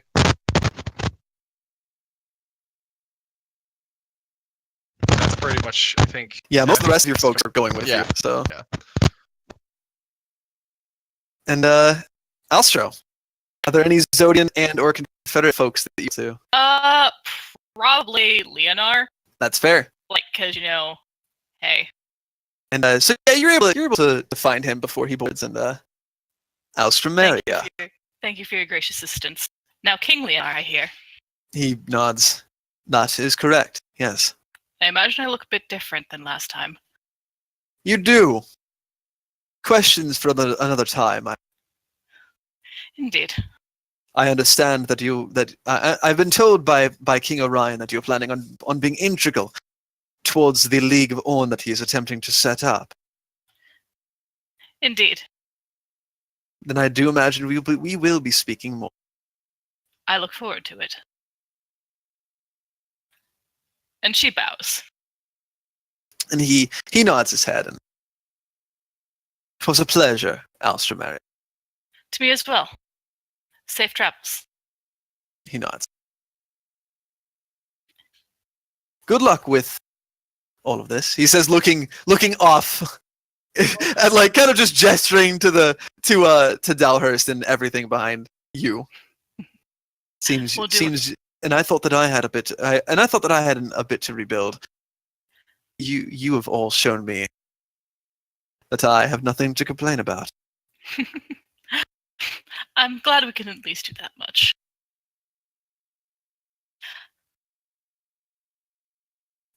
To a kinder tomorrow, then. To a kinder tomorrow. And now I'm gonna go find Orion and Cecil. You did it! You found them. They're together. And probably shortly after, Leonard had spoken a couple things for the journey that the two of you guys will need to know. He leaves because you'll be keeping in contact during it. Yeah. And so I'm you gonna keep you writing to approach him. them next. And make sure nobody else is in earshot while, So, first things first. I have an idea. You'll have to let me know when the wedding is. So I can make sure a certain someone sees it.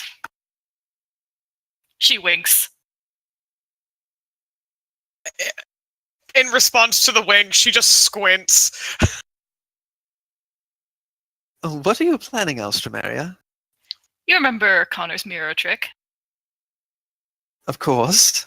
Perhaps we can get that all the way down south to a certain someone so that even though she can't attend it personally due to the law,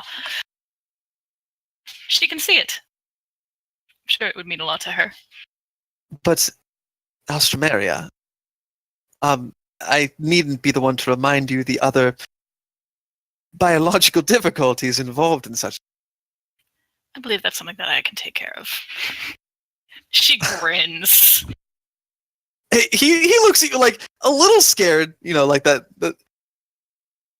If, well, it seems you've already set your mind to something, and I don't believe I'm going to try and talk you out of whatever you're planning.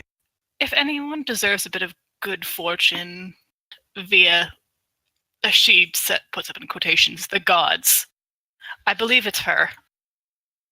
On that, I believe we can all agree. And I would love to see her again. I'm sure she would love to see you again. I'll try to get her back here, so she'll be more... It'll be easier for her to... And I believe given, well, what happened with Delia, I believe she'll be needed here as well as my mama. My condolences towards that. I wish there was more that I could do. I as well. That said, keep me informed about the League of Orn. And if you ask Misty, I can be there in a moment. Hopefully. Of course. Thank you, Alstro. I know that we've been through a lot. And I'm sorry for my behavior. He shakes his head. Truly. You should still take the apology. You really should.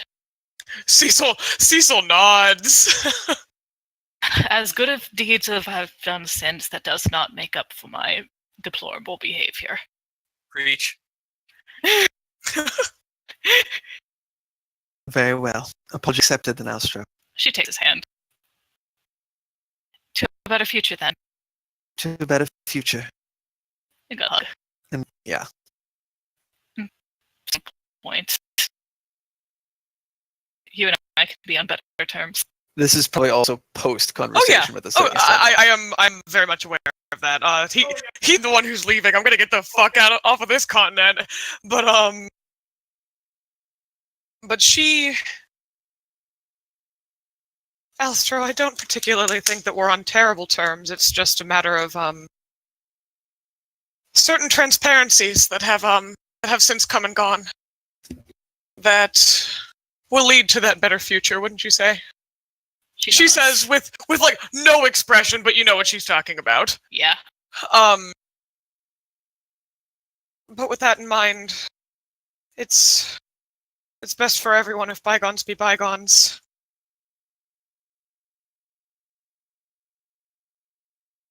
To moving forward? She nods.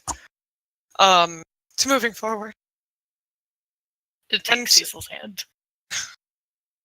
Cecil does smile at her, and when you do that procedure that you have that frightening glitter in your eye, I know you will, but I feel as though I should iterate. Do be gentle. Of course.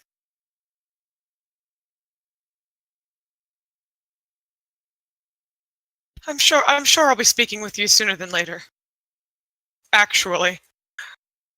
She nods. Cecil also nods, and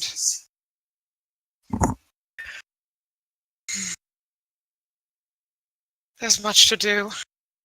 There is.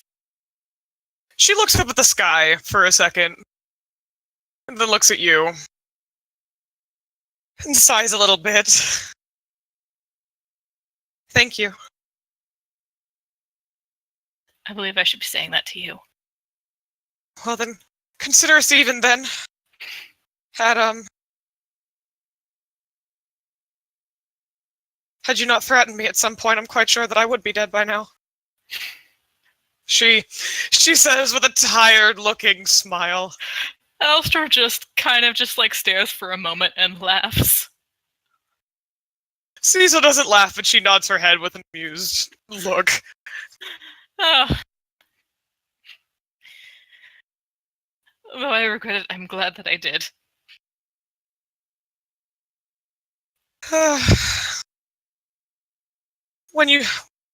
One more tip, when you live a long time, she just shakes her head. Try not to regret too much. I'm not allowing myself to. She nods. It's a good start then. Anyway, as per usual, take care of yourself until we meet again. Until we meet again.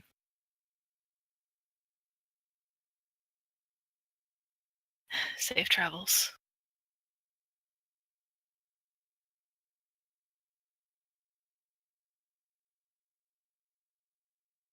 And Paris would give you a handshake as he prepared to depart as well. Quick work, by the way. He looks around and he says, "Well, my army isn't. Oh, you weren't talking about the war, were you?" Grins. Oh, Alstromeria.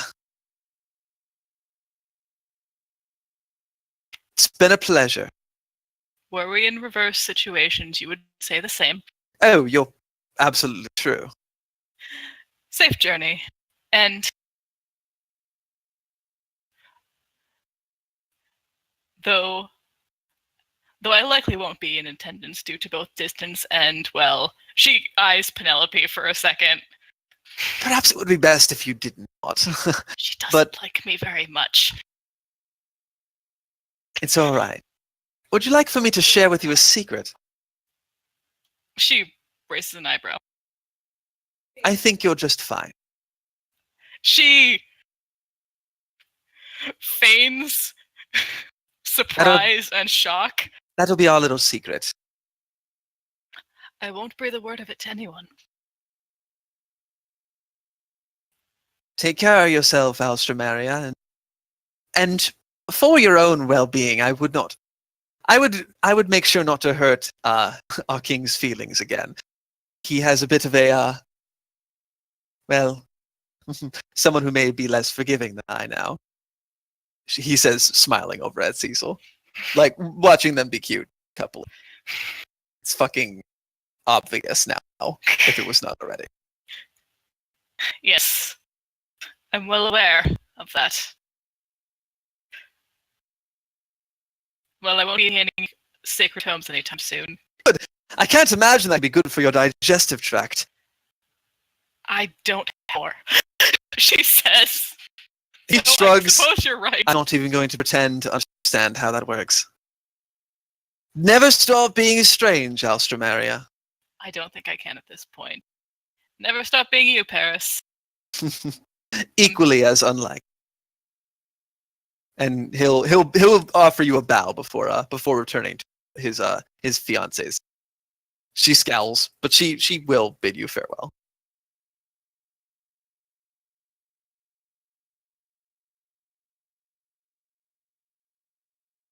Well, man, is that it? And Cecil, is there any last people that you need to say goodbye to? Most of the people are either going with me or have already said goodbye to me, but... Huh?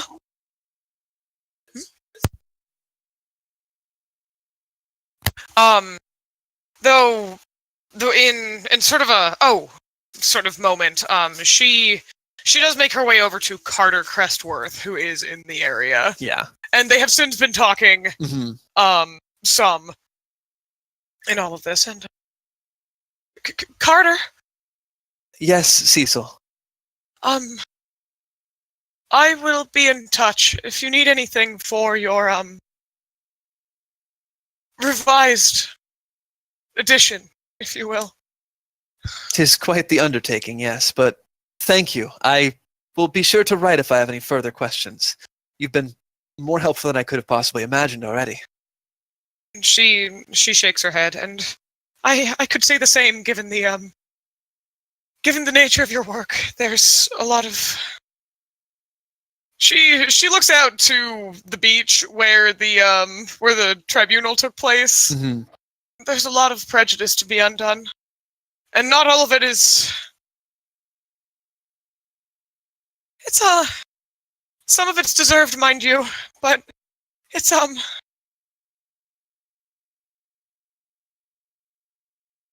it might be wise given the relations. She sort of rubs the back of her neck. Yes, but if this conflict has taught me anything, is that nothing is quite as straightforward as it seems. And I thank you for helping, nonetheless. If you find time in your busy schedule, I believe my daughters would appreciate it if you could ever write to them. The youngest seemed to be especially fond of you. She would have been like 10. Your daughters are wonderful.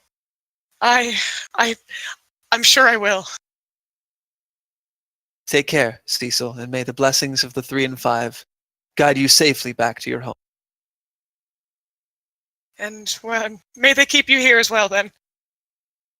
He smiles and Cecil curtsies and offers a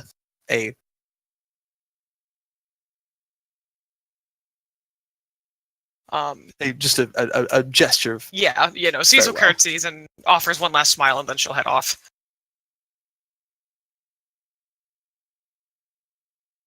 And I will return to being a millimeter from the onion. Raspberries. That's the sound of you attaching yourself once again to the onion. And with that, you hear bells begin to ring from the Atlas.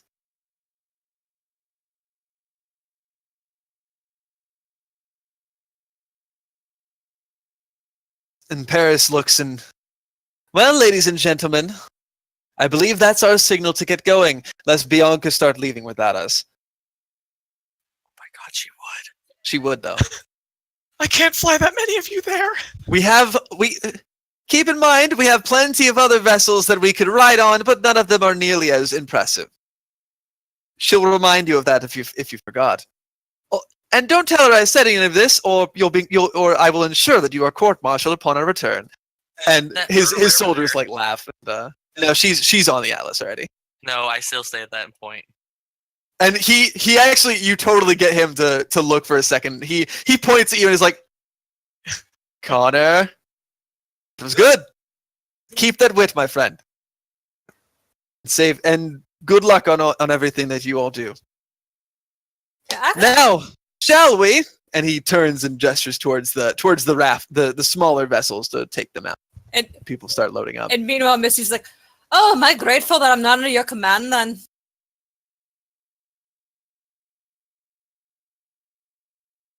You don't want to make this a blood feud, Mistral. We're the same family. We just got done with blood feud, Cecil says with a smile. Of course. And as everybody loads up, the other Zodians laughing. Yeah, they're laughing. Believe it or not. Not all of them. Some of them. And Zodia's land where humor goes to die. And everybody loads up and begins to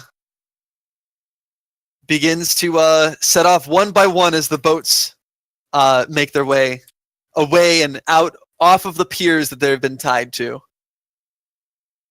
and float their way out towards the Atlas.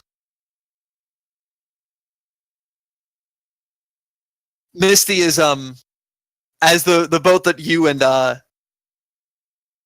actually you might be on Wyverns. You probably have your Wyverns. So I imagine some of the Wyverns are going as you look down.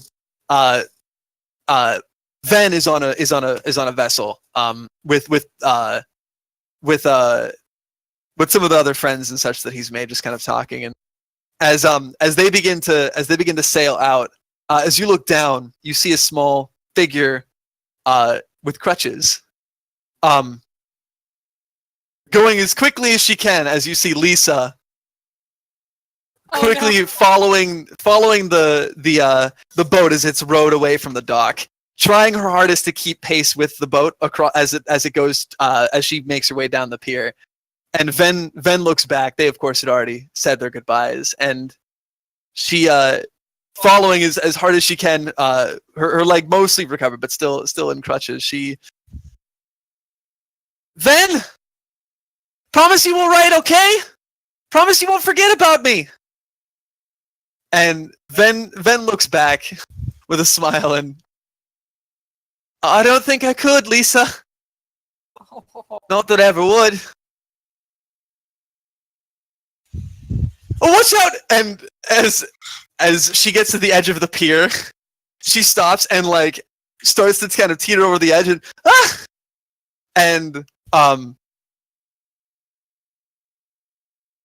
if you wanted to, you could very easily just like phew. with a brief gust of wind are able to kind of catch her before she falls into the ocean, and she kind of lands hard on her butt and kind of laughs a bit, and her and Ven laugh, and as they sail off, and she waves her parents running up, shouting her name like, what in Tristan's name are you doing, young lady? You're going to hurt yourself. And you watch as she stands back up, and she smiles in the direction of the vessel, and Ven doesn't stop waving. And you see him brush something away from his eye as he does. As the ship gets further and further away. And I actually feel like if Cygnus is also a wyvern, they probably exchange a look, and Misty's just like, he doesn't have anything to worry about. Borealisman, never forget.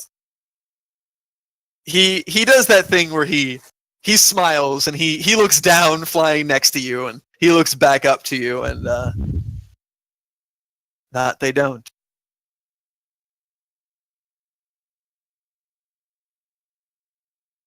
Time to smirk and dive after the ship. And he'll follow. And the other wyvern riders, of course, zoom, zoom, flying in after you as you go off. And of course, Cecil also probably turning into dragon form and taking Orion back, because why not show up? You guys make your way back and land on the Atlas. And as you all stand on the harbor and watching them leave, finally, slowly but surely, the Atlas begins to turn and make its way back east. Back home.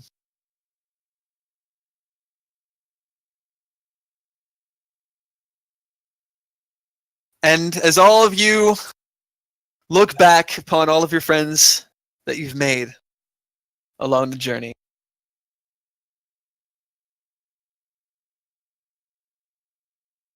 you can't help but wonder when the next time you'll see them is. Perhaps soon. For some. And for others, perhaps never.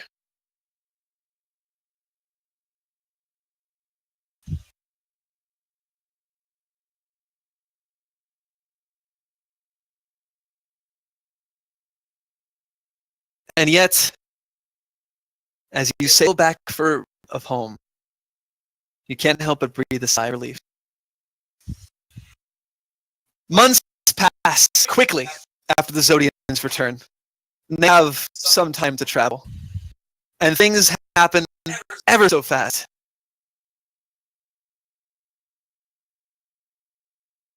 Before you know it, everyone that you'd set off on these journeys has begun to rebuild, has begun to take the pieces of their life that they had thought perhaps might never be repaired, and have started piecing them back together, have started carving out new places for themselves.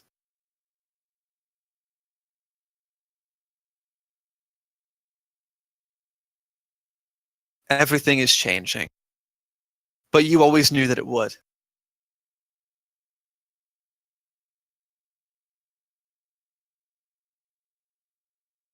And several months afterwards, finally, the construction on the building that would be the House of Parliament where the senators and representatives of the various states of Legala would hold their meetings, would fight to build the future that they desire. They would argue, and they would wrestle with what was to come. A building that is equally beautiful and simple in its design. Tall, elegant, but sturdy. Multi-tiered. In an angle that allows everyone to be on the same playing field. No one's above the other. Not truly. And though it will take time,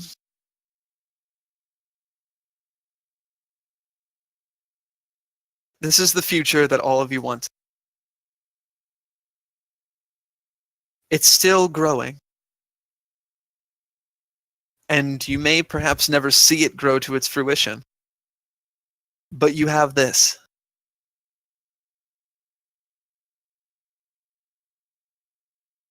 And as those who would represent Legala make their way towards this building that they will spend countless hours in the time to come, it's almost like it's always been like this.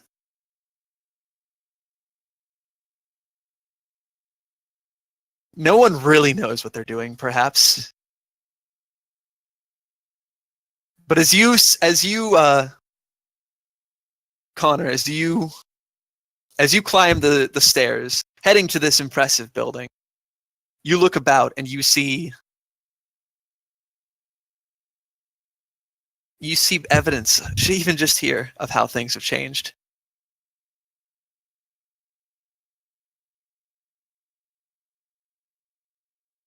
As you look about, you see familiar faces. You know many of the people who are here. Many of the nobles that sided with you, some that sided against you. You see members of the leadership of the sons and daughters. You see nobodies, people who you've never seen before. You see humans, both magic and non-magical. You see Togwell and Lagus. And in fact, as you climb the stairs, you actually see you see Beatrice speaking to one of them. Kamalit, the wolf Lagus, not too much older than yourself. She's here present. Interestingly enough. Beatrice waves to you, and she makes her way over. She's wearing fine clothes, very official looking dress and robes. Not too dissimilar to what many of the others are wearing here. Professional. Quite the difference from the woman that you had spent so much time with earlier, but with the same smile. "Hey, Connor," she says as she runs up. You look different.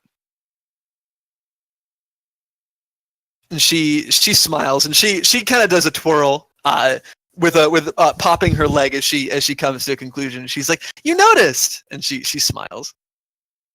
"I think I make this look rather dashing."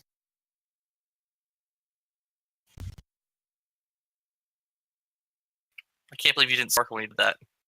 Oh damn! I'll have to remember that next time. He just grins at her. I might have to start charging your ideas.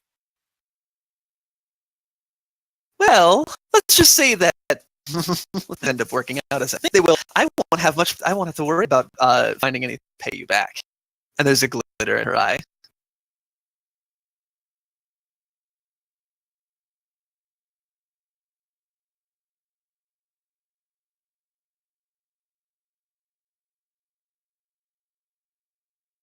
And with that, the devious grin and the glitter, she twirls and she says, that being said, we should probably try and find our various seats in here. I have a feeling this place is going to be rather difficult to navigate.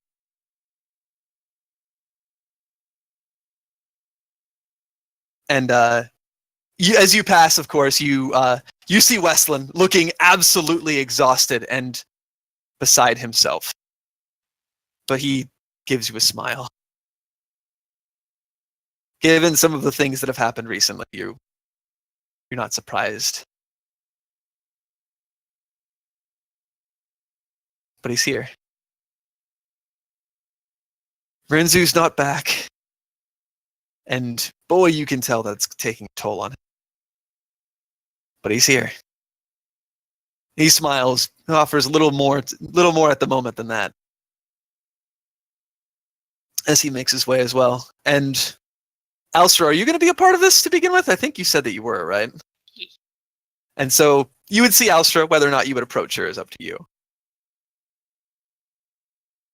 And Alstra, you're speaking with Etne.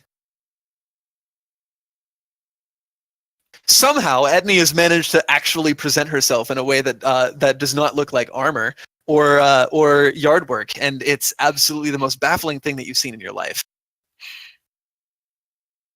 What would Jake say? Did you actually say that to him? No. Or to her? No. And she kind of messes with her collar a bit, and I don't know how people wear this all the time. This is terribly uncomfortable. You'll get used to it. If you ask me, the first kind of ordinance we should pass is to wear more comfortable clothing to these damn things.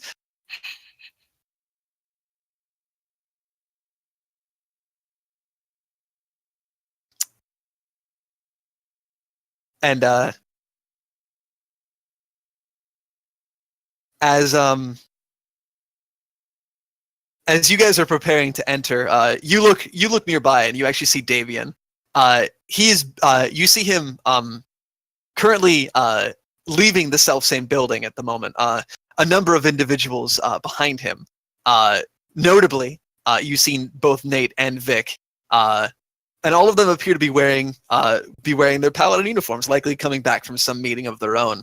And Davian is looking as dashing as he has in recent years, or in recent time. He's trimmed his hair and has shaved, as he says. And by the way, the symbol of the paladins is definitely a dahlia flower, which is where, of course, his mother's name is derived. And not obviously being able to stop for much, he gestures to both of you and offers a smile, and he explains that he can't chat, but he wishes both of you good luck. And Vic giggles, and she winks and says, "Looking good, Mom." she says it's an aside, and Etne laughs, and she just kind of smiles and waves at her daughter as she leaves.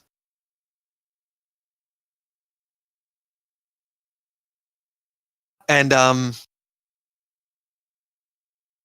as you guys enter up and get closer, and your groups kind of converge, you see standing as tall and proud as he can, though perhaps not quite as tall as he once did before.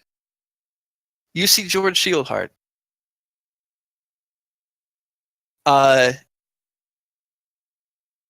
He holds a cane that he is using to balance himself on the leg that is now missing, and which has been replaced by a very well made prosthetic that he is currently still very much getting used to. But he stands proud, and as you approach the chamber, you see that he is speaking to his daughter, Anna, who has just recently effectively reformatted the Imperial Guard into effectively a defense force to guard and escort the representatives and senators. And so, touting her new armor as the leader of this organization, she smiles as you all approach, and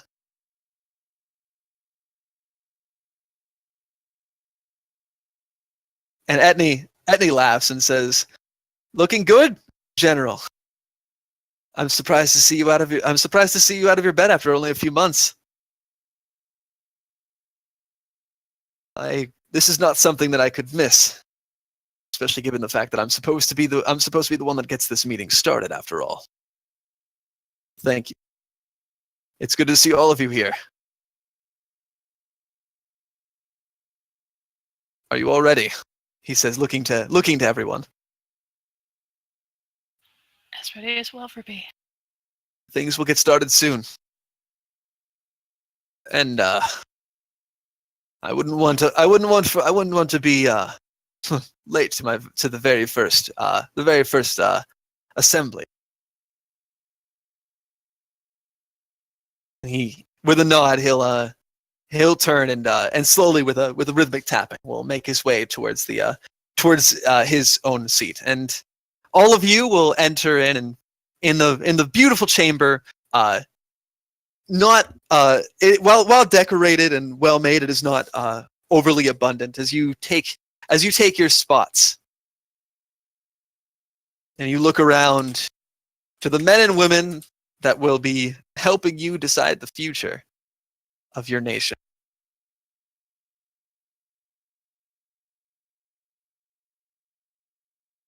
You watch slowly as George Shieldheart climbs up to the podium.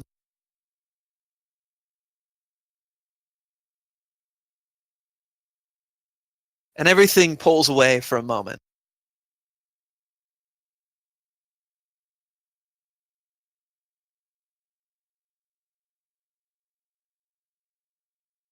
To another vessel across the sea in Okeanos. Leaning out off of the edge is an old captain. And Varro plays with the coin in his hand and flips it into the air. And he tosses it into the water, back heading towards the west, or towards the east. Yes and no. Black and white. The coin hits the surface of the water and begins sinking deep down into the Okeanos Ocean. True and false. Heads and tails. Good and evil. Life and death.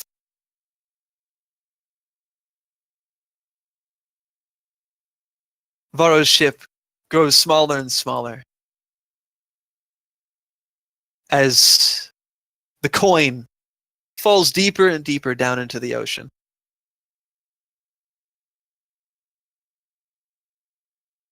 The world of Orn, a world of gods and dragons, a world of men and beasts, a world of conflict, a world of change.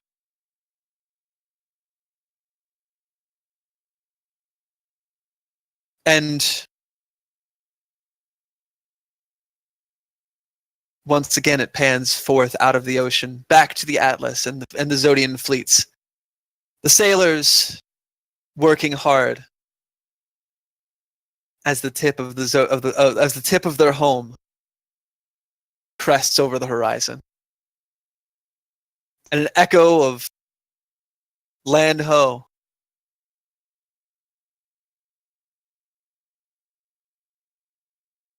spreads itself from ship to ship as choruses of cheering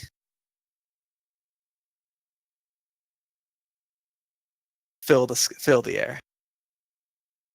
The year is 949 of the Legalan Common Calendar. After a short and bloody war, the Legalan Empire, as it once stood, has fallen, and the great capital of Arcanum with it. In its wake, the Republic of Legala has risen in place, where once mages ruled supreme. Now, there's a chance for equality. But change does not happen overnight. This was just the beginning of a long road, a time of turmoil for every nation. As the dead are buried, as secrets are uncovered, and the wind gently blowing through her hair, the scene shifts once more to Rinzu, glancing off onto the horizon, looking back at the preserved casket of no name, the log that saved her life. A new world stands before them. A world of change, of conflict, of good and of evil, and everything in between. The scene shifts to Warren, saddling up Darcy, patting her gently as he hoists a bag full of letters around his back, patting them down securely as he takes to the sky. To Anna, as she instructs the various senators, and representatives, some of which have no idea where they're going, gently to where they need to be, as her father climbs the podium. Davian and the paladins mounting up to go on a routine patrol.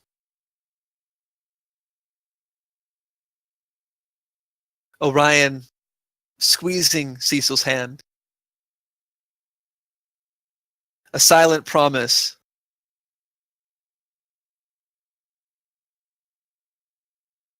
And a silent pledge.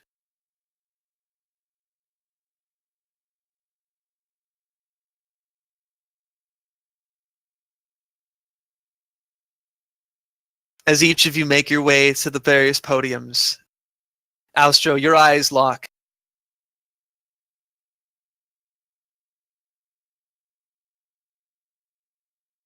Upon one of the other soldiers that escorts you to your own.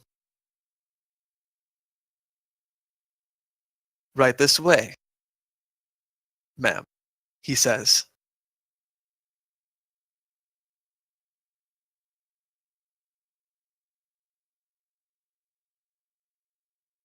Thank you, sir. A knowing glint shared between your eyes for the briefest of moments, one that nobody else need ever be privy to.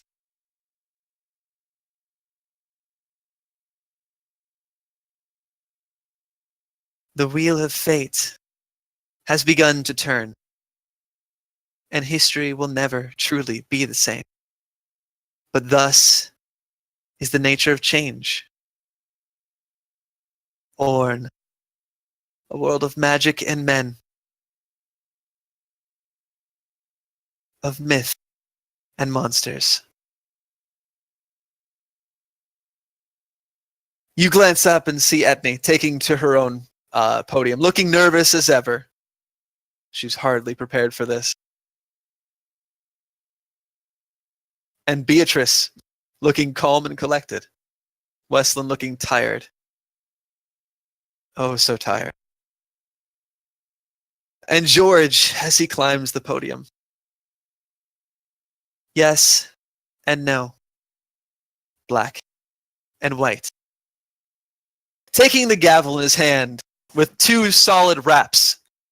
Bang, bang. The chamber calms as the various senators and representatives look up to the man that all of them hold respect for. True and false. Heads and tails. And back to the coin as it falls slowly deeper and deeper down to the bottom of the ocean.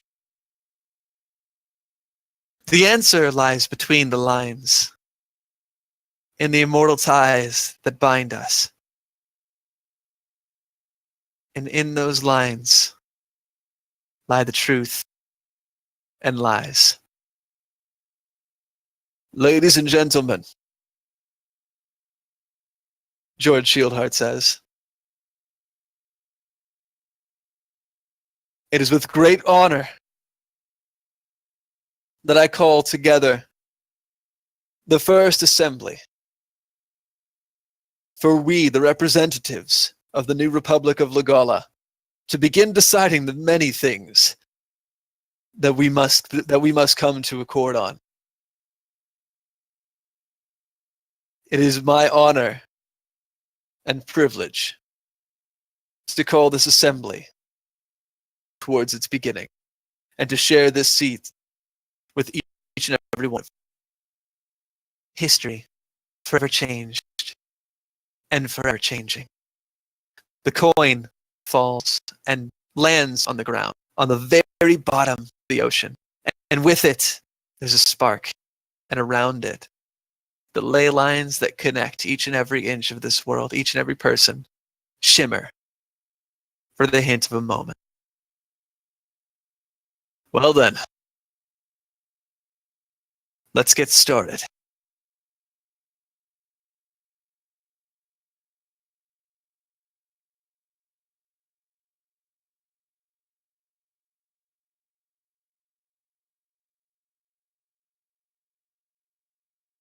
And with that, our story is finished. For now.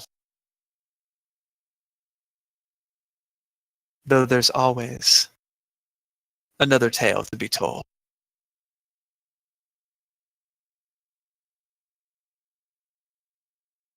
After all, history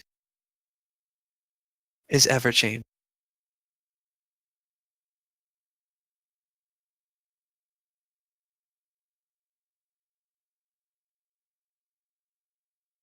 I would like to thank all of you for being a part of this campaign.